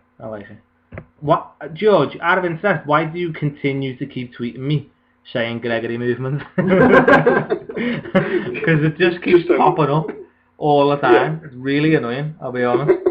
Jesus. AOB, fucking stats out there himself. She's also the first person born in the 90s to win a championship on the main roster. Shit. Look at that. She's breaking all sorts of records, and she's the first and probably only going to be NXT and Divas champion at the same time. Because I can't see... fucking madness. No. Hey, if anyone's listening, could someone tell me, right, I tweeted this out earlier on, but has main event become a show that people need to watch now because it's on live on the network? Because everything seems to fucking happen on main event. Like every time I'm sitting there, it's like I'm going on Twitter, it's like this happened on main event, that happened on main event. Shit, The Undertaker was on main event, the main event before WrestleMania. What the fuck, lad? Was he the main event or main event? No, I don't know. It's just on the main event before WrestleMania. He wasn't the main event, he doesn't wrestle, does he? But, yeah. Do you think, we'll talk about that in a minute. What did you think, so what did you think as overall of the match with the clusterfuck of Triple H and Steph coming in and all that? Steph got pure injured as well. Oh my god, she got pushed out of the way once and then she got fucking pure Brian just like a bullet. Everybody. Yeah, man, yeah. She hit her foot, you see her go down and like... Yeah, but you see on the Raw after. Fucking ankle go. Yeah, man, on the Raw after it, she was like miles behind Triple H. She was like walking down and she was like, oh shit, her ankle was fucked. Proper bad, like. Did he land on her ankle, or did she I think she just fell. Her heels were pure massive, so not surprised. She's supposed to get out of the way, right? She just I think she's got took out like. But yeah, it was proper bad. Oops a days. Breaking shit, lad. Oops a days. So yeah, I was kind of shocked, but I think as a match it was quite good. Like to have everything. It was sort of everything against Brian, and you know what I mean. Yeah, and then he overcome. Also, how much confetti was there at the end of his match? You couldn't see anything. Look, boss, when at first when it came out, I thought, looks a bit shit that he got that much there, and then next minute he was just floods of it, just all over the place, and you couldn't see Brian through it. You just when it like sort of first started coming out a little bit, and it panned out to like a shot of him in the ring with the belt in the air, and I had the WrestleMania 30 like stage. That looked boss. I was just like, that's cool. That. It's weird that they've done it, given the titles, and then like this week he had the week off to get married, and he's not. I don't think he's on next week either. So he's got 2 weeks off, and he's the champ. His shoulder. He's the champ. He's injured his shoulder. He can come out and cut a promo. He's got an injured shoulder. He can't. Get married. Yeah, he's marrying a Bella. Having the sexy time on the honeymoon, isn't he? Marrying the best Bella. I'll be honest. Yeah, said it. Yeah. Anyway, George, have you got any thoughts on the main event before we move on? Just that it's about fucking time. Okay. Is that it, yeah? Yep, pretty much. Yeah, man, I get that. What is like SummerSlam, innit? Since before SummerSlam. That's all been going. I think, to be fair, that's like a storyline of old. It's been a long time since they've done that.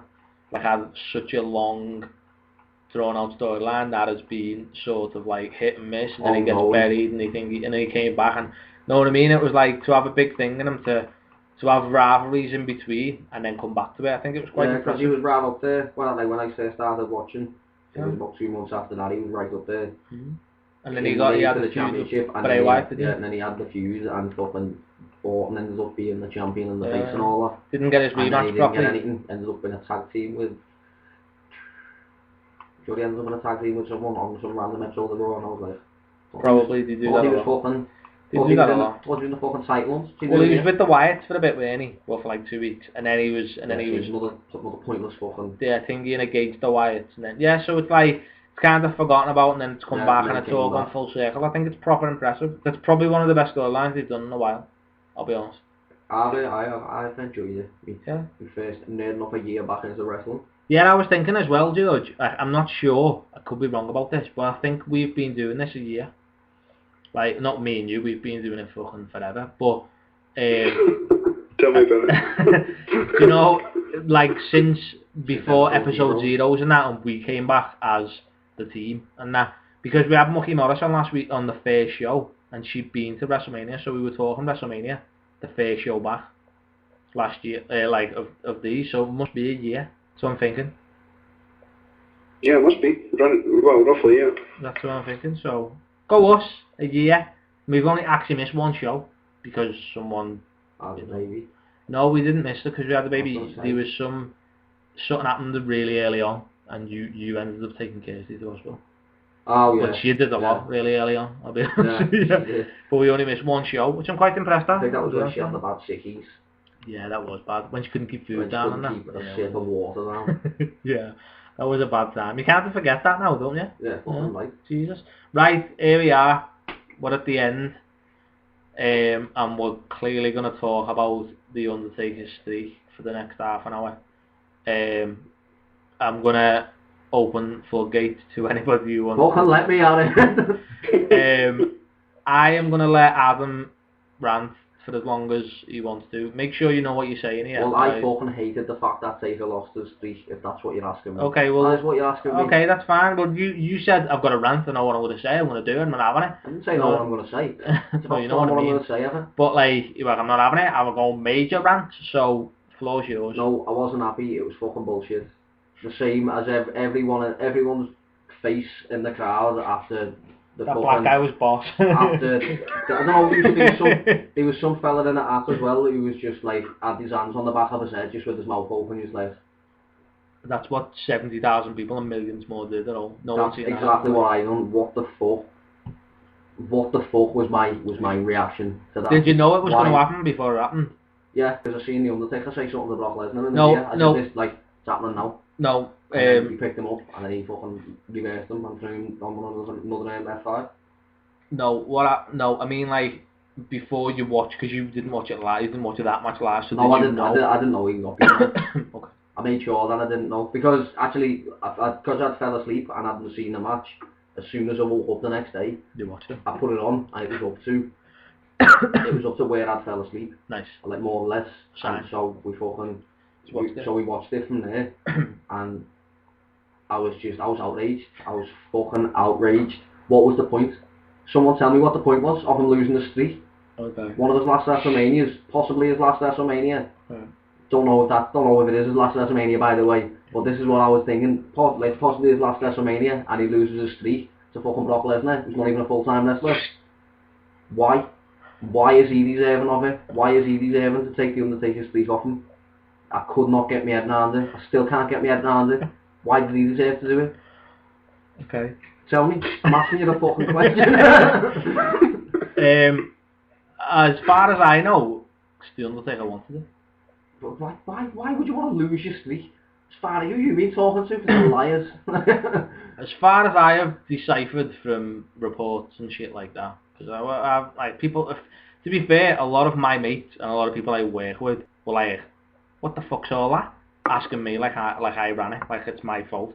You know what I mean? Well, I'm fucking blaming you anyway. Going back into this shit. It was the Undertaker. I think it was the Undertaker's decision, because I think he could never. I don't think he could leave the company fully and like. And what, be undefeated? It'd be easy. Yeah. I'm off. See ya. No, I don't think he could. Because right. This is the way I see it. Right. This is the way I'm looking at it. Right. Okay. It was his decision, whether you like it or not. Right. But because I honest to God, right, I can see these many egos in the McMahon family and extended family, but I don't even think that Vince has got it in him to be like, "Hey, Undertaker, that streak's gone, lad. It's over. It's not happening no more." It's got to have been the Undertaker's idea, because he's got to have said, "I don't mind losing the streak, and I'll lose it to Brock Lesnar." There's no way someone's gone up to him and gone, "Hey, you'll lose at WrestleMania." First of all, right? He won't have volunteered it. He won't have gone, "Hey, no, we should do WrestleMania. I should lose." If he understands the business the way he should, because he's been there 25 years, then he should. Possibly puts him, you're fighting at WrestleMania, and he's probably gone, "I'm not going to lose." No, that's probably not what's happened. He doesn't. He isn't at the point. He wrestles once a year. He is the reason WrestleMania is WrestleMania, because that match makes it special, makes it amazing. There's no point somebody's gone up to him and gone, "We think you should lose." He's gone up and being like, "Who's my opponent?" or "What's going to happen?" or "I want to fight this guy." And then they've gone, "Okay, you win or you're losing," and he's decided. There's no way someone's gone up to him after 21 years. Why would you want to lose to Brock Lesnar though? But why wouldn't you want to lose to Brock Lesnar? Because he's not a full-time a full-time wrestler, and he's not like a WWE like favourite or whatever you want to fucking call it. He's not a heel or a face. He's just Brock Lesnar. Okay. That's it. He's fucking maybe Brock Lesnar was the bad guy to choose. Okay. Proper bad guy to choose. If it was someone else, then maybe obviously it couldn't have gone the fucking complete other way. They couldn't have gone, "Yeah, you're fighting John Cena, and John Cena beat you," because then George would have hung up by now, or possibly wouldn't have even been on the show. I don't think he'd be on the show. I don't know really what to say. Maybe. Okay, look at it this way, right? And it's not the same thing, but look at it this way. If me and you, right, were in that position, right, of like one of us was the Undertaker and one of us was Brock Lesnar. I know this is far-fetched slightly, right? And if I was the Undertaker, right, and I knew I was going to have my last match, and I knew that I was going to lose my streak to somebody, I would want to lose it to you. Yeah, but that's because we're fucking best buds though. Yeah, like, and maybe look, he sees something in Brock Lesnar and just thinks, I think it will be. I don't know. He's fucking coming. He's not exactly a spring chicken. No, he's not. Know what I mean? Know what I mean? It's like anyway. I know where you're coming from. My point is, right, okay, this is the way I'm looking at it, right? Yeah, he's fucking actually hit the nail on the head the first time as well, which I don't like that he's done. His first time, not many people cared about the Undertaker's WrestleMania match because they knew he was doing, and he lost. And then he said, it's crazy looking back at his entrance, all the coffins were lined up and take a torch box. Yeah, that is true. Yeah, I remember him saying that actually. AOB had a point there, like he was never gonna be in the coffin, so he didn't need it. No, but it was like a scare tactic thing, like fuck you, bro. No, like AOB means that he's set on fire and he like because he knows it's not gonna. It's not gonna get used. Yeah, know what I mean. What's Yeah, Mr. Hazelwood, with you, right with you. It's not the losing streak that annoys us, it's the losing to some part-time cunt. Okay, George, do you want to weigh in on this? Talented cunt though, TV, but it's not like super talented. What are your thoughts? This is something that me and you talked about before, and I do believe that we both said that the streak should end. Should. That's what happened. That's wrestling, man. That's what it is. What everybody needs to get their head around is that win or lose, especially at this stage, is the Undertaker's choice. Yeah. So if ending the streak's wrong, you're then criticising this man that you've hero worshipped for 25 years. Well, in 25 maybe you should give him a little bit more credit. 25 years he's allowed to make about one bad choice, and that was his fucking one bad choice. The way I see it, right, this is what I'm saying, okay, that... Undefeated records and streaks are made to be broken. It's just the way it is. See, I know where you're coming from, and I see the logic in like the fucking the thought of it. Yeah, it's his decision, and yeah, it's wrestling, and these things are made to be broken and that. But I just don't see the point of getting to 21-0 at WrestleMania and then getting beat by a part-timer. Okay, that's fair. I get that, but maybe it's been the plan all along. To be fair, there's an interview with The Undertaker in 2010, and he says he'd lose the streak to Brock Lesnar. Just saying. Well, and he wanted to years ago. Years ago, he said Brock Lesnar, and he said he's been interviewed years and years ago when he was like talking about it and that around like when he was fighting Shawn Michaels, and it was like these very, very small like list, maybe like 2 or 3 names of people who I'd lose it to, who I'd be happy to give the torch to and do a thing, and that would be sound. And if you didn't think that Brock Lesnar was the right person, fair play, but at the same time, he is a part-timer, and that's fine, and he doesn't wrestle every week, and that's fine. But he wrestles, 4 times a year, something like that, something mad. The Undertaker only wrestled 1. Know what I mean? Yeah, but Brock Lesnar brings in a fuckload of money. Exactly. And Brock Lesnar is set up, as George keeps saying to us somewhere, like, Brock Lesnar, he's fucking shit. Who is he? Blah, blah, blah. George has said numerous times, Brock Lesnar is not set up as a wrestler. That's not his gimmick. He is an ass kicker. He goes in, does his thing, and fucks off. And to come in and to be like, to face somebody else or to face anyone and be like, this guy has not got a chance, he's legitimately going to kill him because he killed the streak, is going to get more people involved. More people look at it and go, yeah, this guy can't be beat. So whoever he faces, because Lesnar's still got a few years in him, and he'll still be fighting at WrestleMania in 5, 6, 7 years, because Brock Lesnar is getting paid to do it. Probably millions more than people who are wrestling in fucking shitty ass towns 400 times a year. So he's doing that, and then basically he's carrying on the torch of that guy who beat the streak. He beat The Undertaker, and 21 people couldn't. It doesn't matter who you are, Brock Lesnar is the baddest man on the planet, and that solidifies it.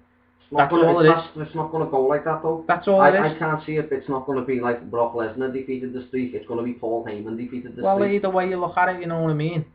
And if somebody... So maybe that's why it was Lesnar, because it doesn't actually fucking matter. If Lesnar has... It was because he's a Heyman guy. I suppose, yeah. If Lesnar has a fight, like we were saying before, that he's meant to be fighting Cesaro, if Lesnar has a fight at SummerSlam against Cesaro, and Cesaro beats him, then you'll get somebody on commentary, probably Michael Cole, or maybe JBL, saying, oh my god, he's just defeated the guy who defeated the streak. And that's all it comes down to. That's all it is. I hope it's Michael Cole, so I can have a rant about it. It's like the same thing of exactly the same thing of like what I was saying before of the streak ended because The Undertaker couldn't retire with the streak intact.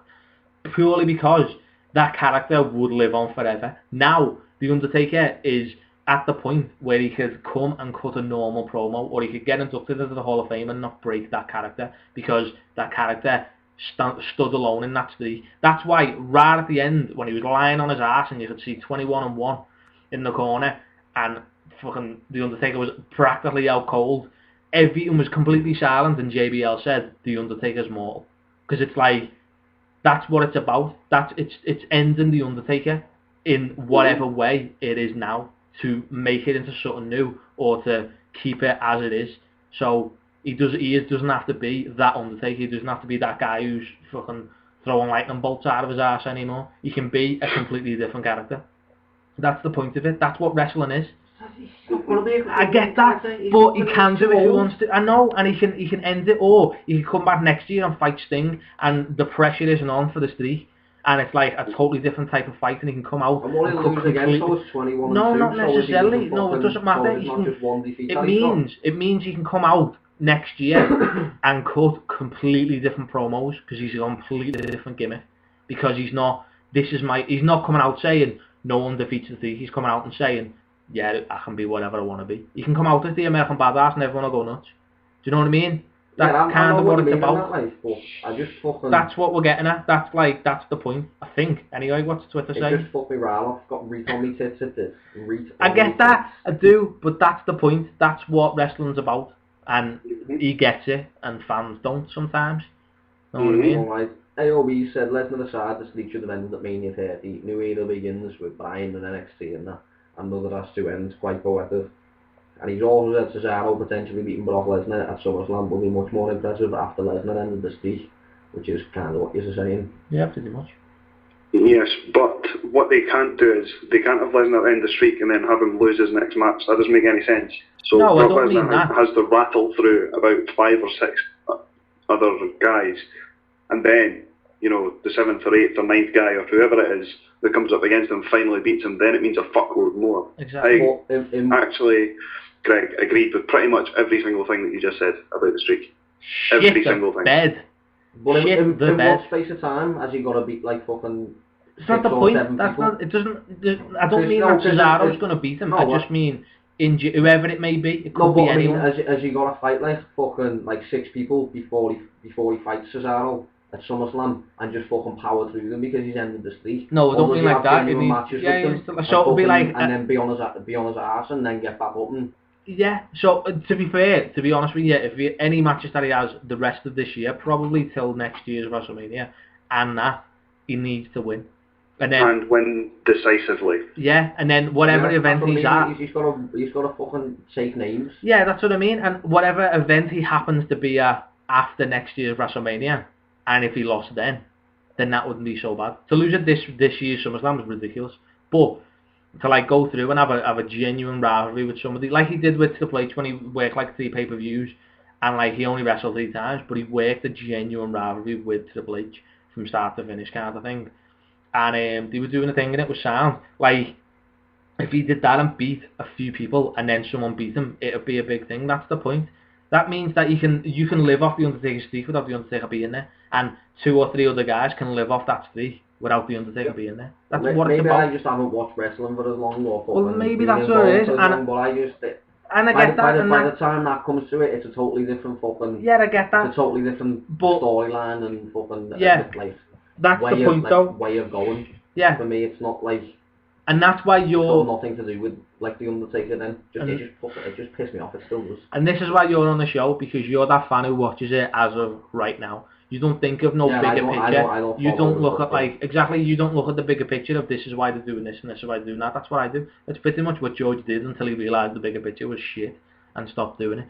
You know what I mean? Hell yeah, motherfucker. That's why this show works so well, because you are that fan who sees something and goes, what? You know what I mean? Don't get me wrong, I was shocked. Because Adam, the way Adam's feeling now is the way I felt about 6 months ago. Yeah, pretty much. Like, what the fuck? This is fucking annoying. You know what I mean? You've got to watch it play out. I'd just start sacking people, me. That's the point. And fucking Elbert we did that too.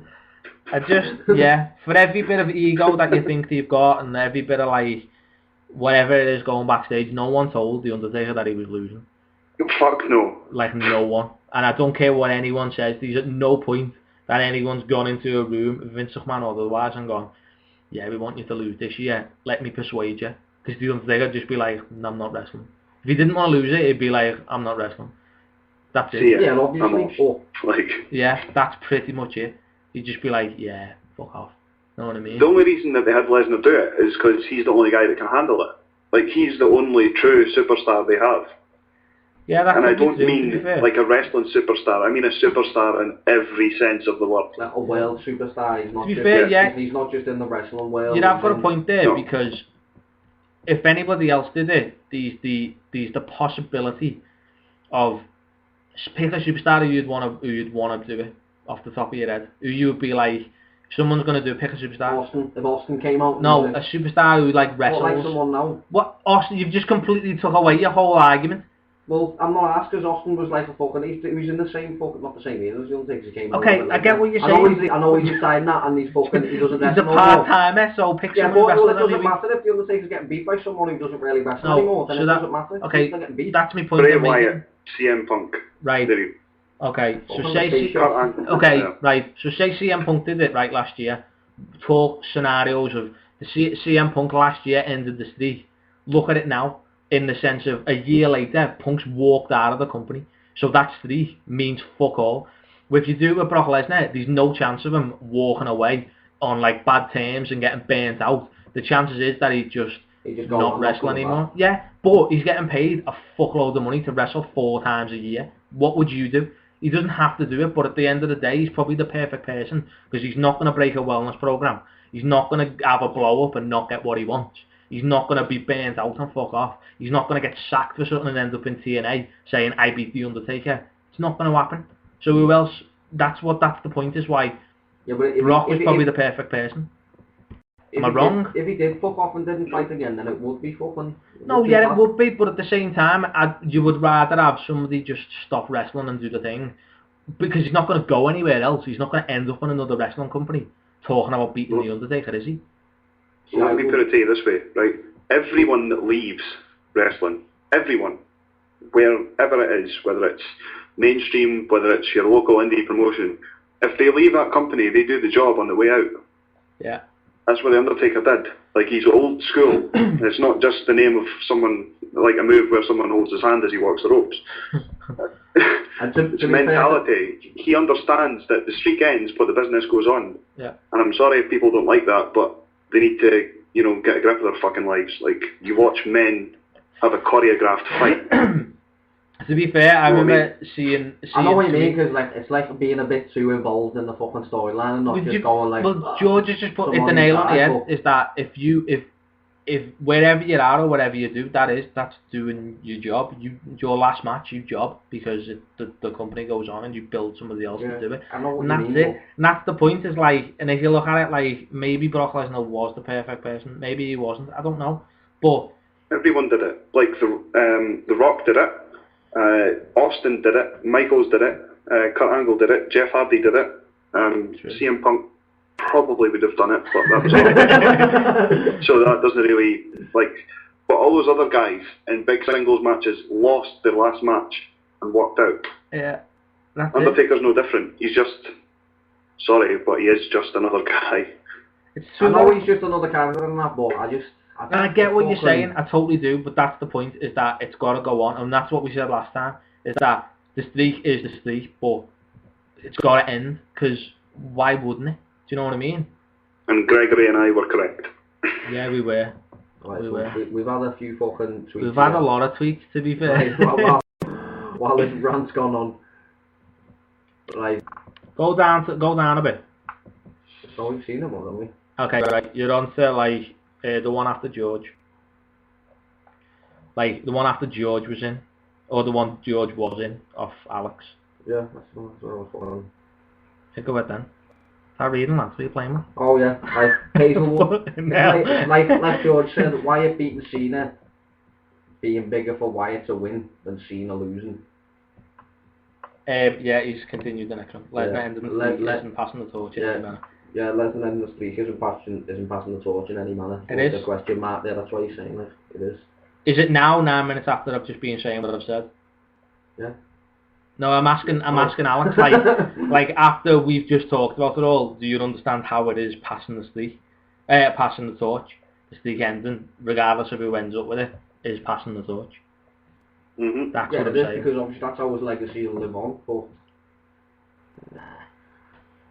And AOB said Cesaro potentially beating Brock Lesnar at SummerSlam be much more impressive after ending the Lesnar streak. I think said that for Yeah. Hazelwood said Lesnar keep winning till he gets Bryan on, and then David versus Goliath type match with Bryan overcoming the odds again. Maybe possibly, and that will make me the happiest person alive if I see that one. Maybe. The only issue that Ha, bro! Ha! You fucking big man haircut twat. Okay. The only issue that I have with Lesnar ending the streak is they should have had him undefeated since he came in. So losing to John Cena and losing to Triple H, you know what I mean? That made Lesnar human. Yeah, so, like he should have been built up as like sort of undefeated this time around since he's been back fighting and that. Yeah. Rather than coming in and losing. And I did hear a lot of people moaning, well, I say here, right, a lot of people moaning that, Brock Lesnar gave Undertaker a concussion. The same people weren't moaning last year when Triple H gave Brock Lesnar a concussion, were they? It's a fucking fight, and it happens. You know what I mean? Just because everybody fucking hates Brock Lesnar.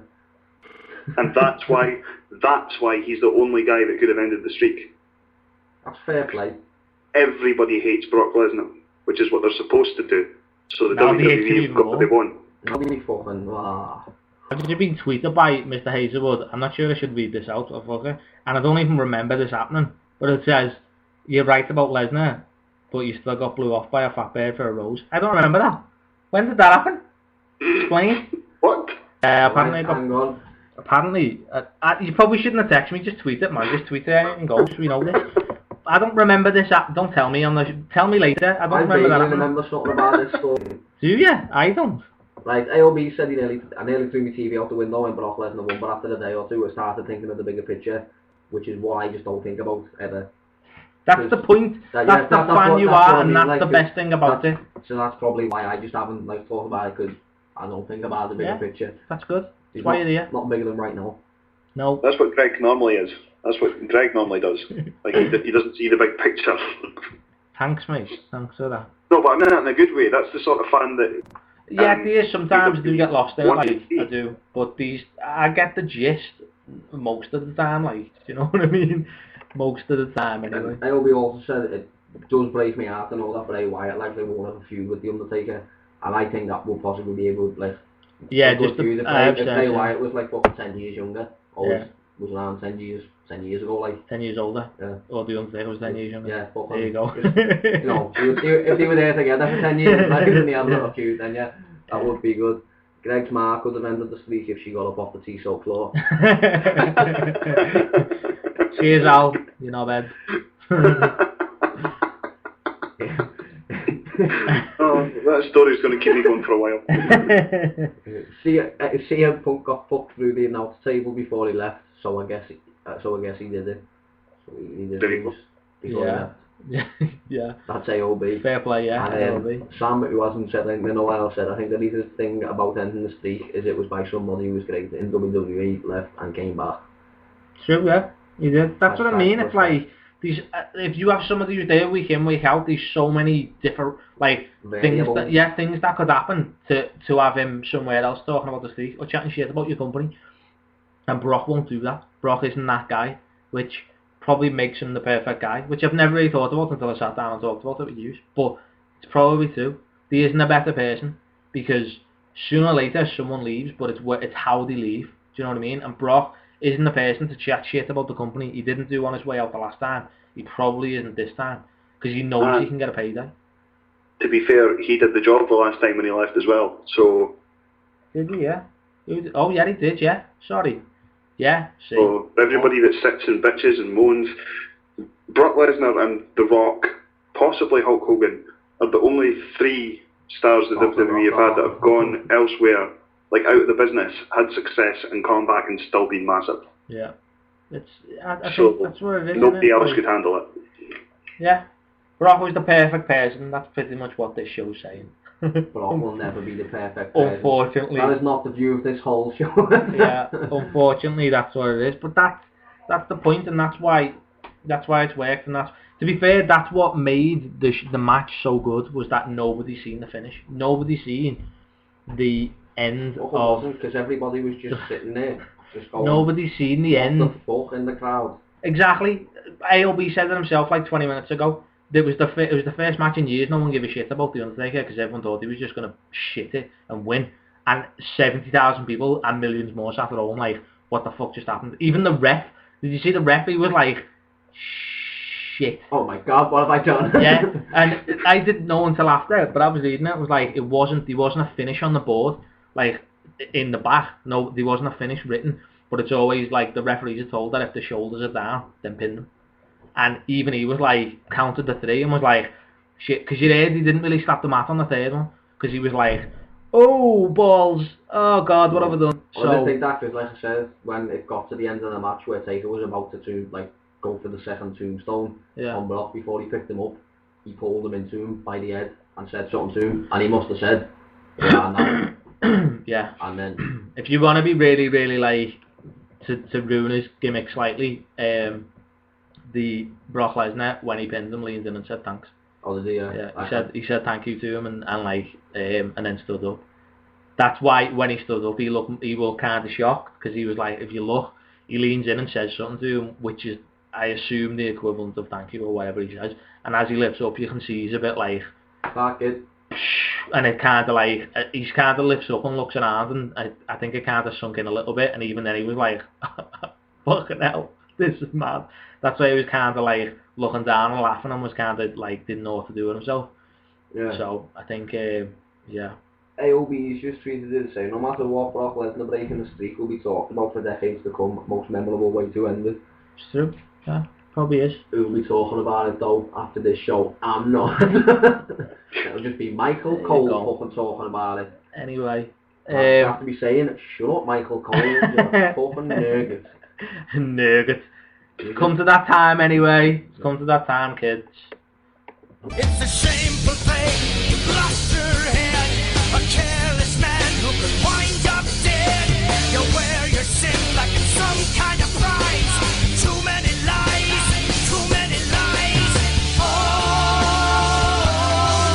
these words are true, and I'll make you believe.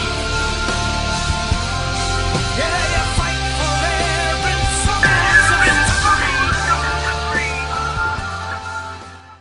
Thought it'd be all nice and simmer down rather than just go, boom.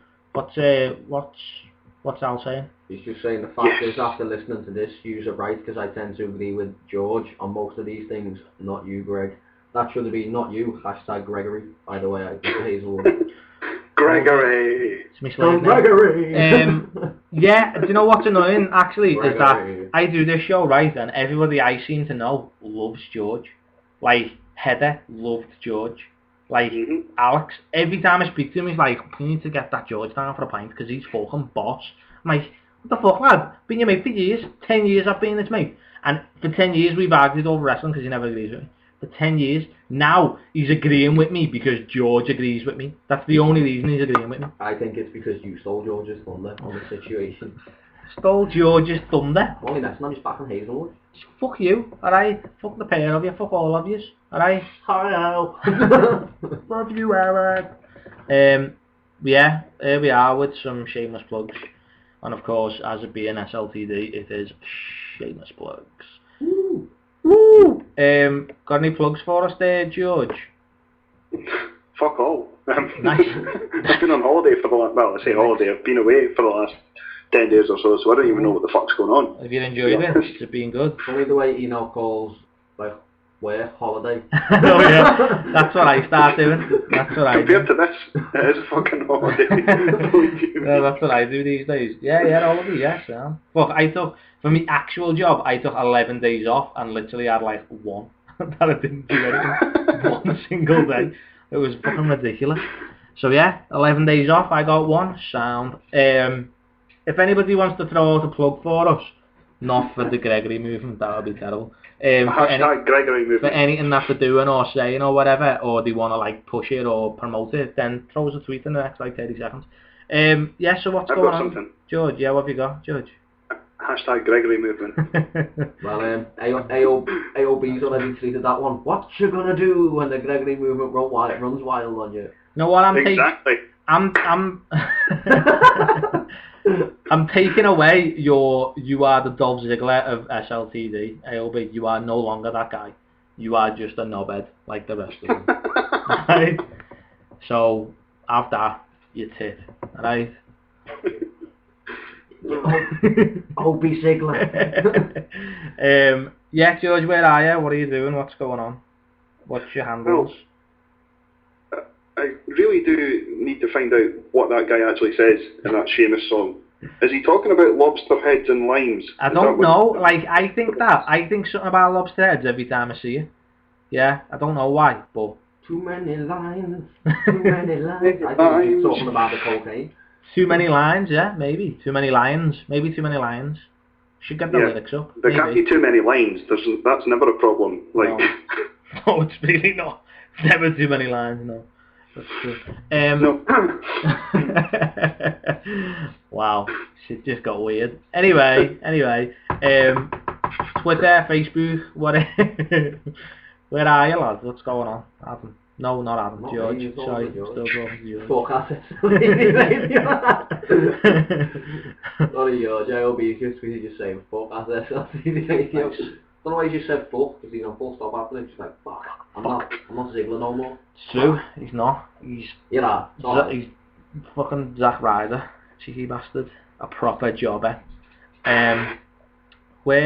Tell me something, George. There's just so many interruptions. Just like say that the thoughts of the previous analyst were not the thoughts of this entire panel. So, Greg, if you want to dig yourself a hole, son, you go ahead and do it. But I ain't having no part in that. I do apologise. I keep having to change his. To be fair, I need to change his thing on the site because he still when he puts stuff up, it tweets out to with his old Twitter handle on it. And some dude's got it, so some dude's getting pure like, oh, you're writing this boss, didn't even know you like wrestling. I don't know if that happens, but you know what I mean. So yeah, I tried to do it this morning and couldn't. So I'm gonna have to work it out. But yeah, so this is what you get. I'm not gonna change it now, Adam. Alright, AOB96 is staying, so some dude who isn't doing any work is getting all the credit for yours. Alright. Yeah, you deserve that, you prick. So, I'm joking. I love you really. I really do. Yeah, where are we, George? What's going on? I'm on Twitter and Facebook. You can find me using the hashtag Gregory movement. You probably could. You've tweeted it enough fucking times tonight. Jesus. I'll wait to do it again. Yeah, I know. What's Hazelwood saying that he's been in the bathroom after the hashtag Gregory movement. Hashtag bad times. No, what's annoying is that fucking genius that's getting a retweet. I don't even care. This is my fucking show, you cheeky bastard. What's Adam saying? Say I'm the Dolph Ziggler of SLTD because you can never keep his mouth shut on social media either. Greg is just the Triple H. I'll take that. So good. I'm not the Triple H. I'm the Vince McMahon. Thanks very much. There's no one above me. Cheeky bastard. Yeah, senile old fuck. That's what you have. Yeah, I am that. Like, to be fair, I'm probably the Triple H, and George is probably the Vince McMahon. Like, the guy who knows actually what's going on, and I'm just like, yeah, woo. You know what I mean? Looking like I do. I don't know what the fuck. I run this. I don't really do. Yeah. I have no idea what's going on. Yeah, pretty much. Yeah, like I probably am the Triple H. You know, that is true. Yeah. And you're the Vince McMahon just letting me do it, George. Yeah, I just step aside and let you fuck it up in public. Yeah, basically. Seriously, where are you? Like, give me your Twitter and your Facebook. The longest plug ever. You know, I know, fucking hell. Jesus. Oh, yeah, Twitter and Facebook, George SLTD. But I do have some news about Predictions League, which we did promise people. Oh yeah, what's your business? News. Probably the way. I was gonna say what's your beef. I don't know why I said what's your business. Go on, what's your news? What's your prediction?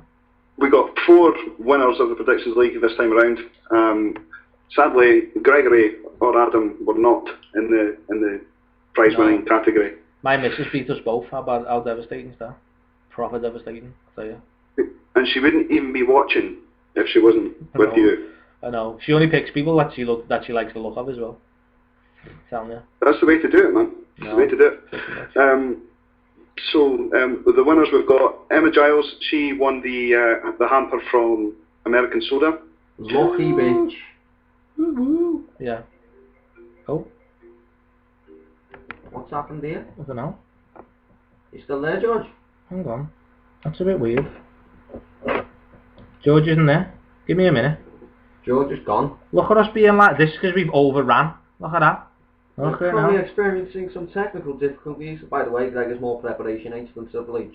Why And, am I more AOB. preparation H? That's what Hazel was saying. AOB said you'd better be on the air first. I didn't bury it. You started it. Alright. Jesus. Not my fault. Just hang on. Yeah, we've totally lost George. Hang on a sec.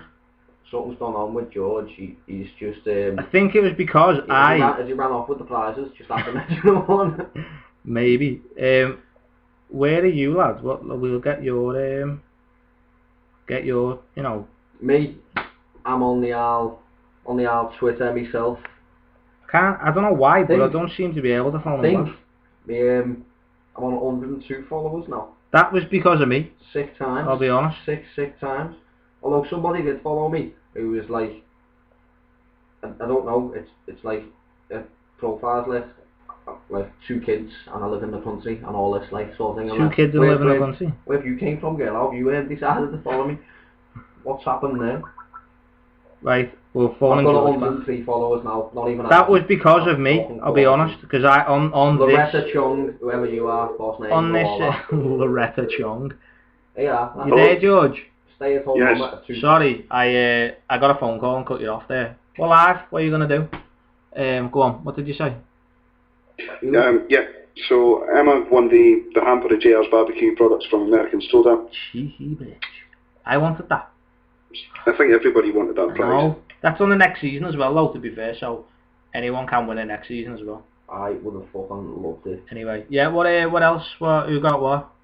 The guys from Wrestle Ropes, they won the tickets to two tickets to any UK wrestling show, courtesy of Ringside World. Nice.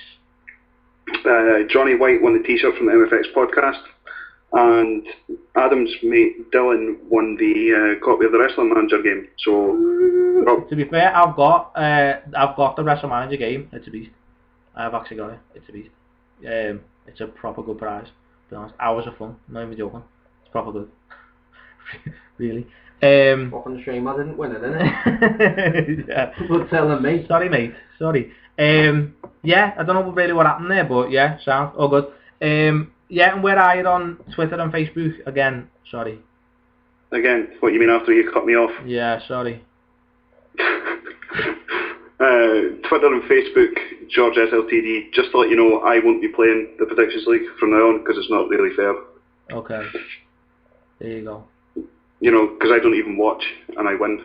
So I don't watch, so I win. Yeah, that is true. You should have your own game. You should you know what I mean? Just have random things. I wonder if that Chet Lemon guy will make an appearance in the next round. He might do. You never know. Chet Lemon is a beast. Maybe. Chet George Lemon. Chet George Lemon.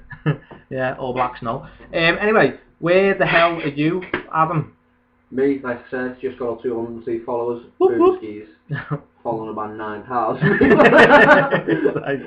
I'm following all of Twitter, all 82 million of you, and I've got 102 cheeky bastards. I keep on threatening to go on Twitter more, but I just do it. I just don't. Just go I just forget about it. Lad, I've got like 5 of them. How can you not handle one? Seriously. It's not that I can't. I just forget. I suffer from short-term memory loss, don't I? Anyway. Twitter. Well, if people want to follow you, what is your Twitter? My Twitter is Lil Pip, you know. That sounds like a mouthful. Penis. What? Penis mouth. What's a penis mouth? Penis noise in mouth. No, I don't know what you're on about. Just sounds like a mouthful. Well, that sounds like a mouthful of penis. You know.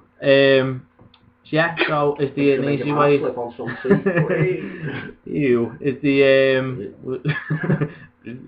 the an easy way of remembering this? Hold on to your hats, people. This is amazing. There's actually a well easy way of remembering it. Okay. Well easy. What is it? Enjoyable as well, I've been told by some Okay. people. Okay. Mainly you. Okay. Mainly George. Just fucking sing the song, lad. In case you didn't know, a little song goes a little bit like this. It's L-I-L-P-I-P-D-J-A-N-O. That's fucking boss. That's boss. Love that. It's the only reason you're on this show. Just for that. It's the only reason I want to be on the show. Just to sing that motherfucking song. Just get my voice out there. I love it. As always, SLTD is fucking everywhere. It's on Facebook, like SLTD Wrestling. You know what I mean? Twitter, SLTD Wrestling, there you go. SLTD Radio, that's us. I'm going to start tweeting from SLTD Radio because I can't realise that we only use the Twitter when the show's on. So I'm going to start tweeting from it. So if you get random tweets and shit like that to me, just say hey, do you think? Retweet what I say. We are on Instagram, as I said earlier. We haven't really used Instagram in a while, but we'll go to like fits and starts. That's SLTD Wrestling on YouTube, SLTD Wrestling. But literally, if you go on any social media platform and search for SLTD Wrestling, you'll probably find us. You can listen to all this show again and all of our others on Spreaker.com/user/SLTD. We are literally everywhere, I'll be honest. We're on like pretty much, I think we're going to be on we're over 8,500 followers. We're like, I think we're like 400 followers or something like that away from, maybe 300 followers away from 9,000 listens. Like, just plays and that and downloads. We've got like 3,500 followers, so follow us, do our thing, you know what I mean? It's all good. Can I just say one last thing? David Whoop Whoop, who hasn't been on tonight because he's working, as he's just said, he's just saying, oh, it's a good show. It is a good show. Not if you like the fact that not if you like the fact that The Undertaker lost. Like, if you're not a fan of that, don't listen, you know what I mean? But anyway. Don't fucking say that. I'm just saying, it's already happened. No one's going to listen to the last 10 seconds of the show. If you don't like this, then don't listen. Fucking could have told me that at the start. Could have told me that 2 hours ago. Sitting here fuming again. Sitting on the bus, screaming at the bus driver. You look a bit like Brock Lesnar, you know, like that. You know what I mean? I'm going to kick your head in. What's, has AOP just said, nah, it's shit? Nah, it's shit. Yeah, well, he winks at me. AOP, what are you doing, man? Nah, shit. Don't bother. Retweet that. Nah, don't really. Fucking hell. Nah, it's shit. What are you doing, lad? Fucking hell. Yeah, anyway. And obviously go on I like doing this. This is the first time I get to do this. Go on the website. We have blogs there every day doing our thing. Read them. Like them. Comment. People will get back to you if you agree. Sound, if you don't, tell us why. We'll do it. Just go to sltdwrestling.com. Boom! Look at that little .com. And also, tell us if the new time slot is preferable or not. Oh yeah, if you prefer to be at 6 o'clock or around this time, just, you know what I mean? We kind of like do a lot of stuff and it's really annoying. So doing it a bit earlier kind of works out for everybody, I think. Maybe not this early, but a bit earlier works out. But we'll see what happens. As Al saying? Good times getting to listen live for the first time. Keep up the good work, gentlemen. That's what made me think about just saying. Oh yeah, man, yeah. If it's better, yeah. If it's not. Like, Alex texts me a lot. Like, Alex is my boy. Texts me a lot, and he kind of like, I think it frustrates him slightly that he listens to our show after it's live, so he can't be like, oh yeah, you're fun, you know what I mean? You can still tweet in, it just wouldn't make sense, because I'm talking about the same thing I'm talking about. But still tweet us, you know what I mean? It's all good. I like a good tweet about the whole show and that. Yeah, and I think that is pretty much us. We will be back in 2 weeks, as always. I'm not entirely sure what the subject of the show will be, but we will pick something and go with it. If you have any ideas of what you think the show should be about, because we do specials, it doesn't have to be about like what's happening on Raw or SmackDown or TNA. Right now, it can be about anything, any time or any like set of superstars or any like a countdown show or anything. Doesn't really matter what it is. It's entirely up to you guys. If you have an idea, you can you can tweet us or Facebook us or anything and just be like, hey, do a show about this, that'd be sweet. And we'll get round to doing it at some point. The next show's on the 1st, of next month. There you go. And we will see you well, we won't see you, but yeah, 2 weeks in a bit.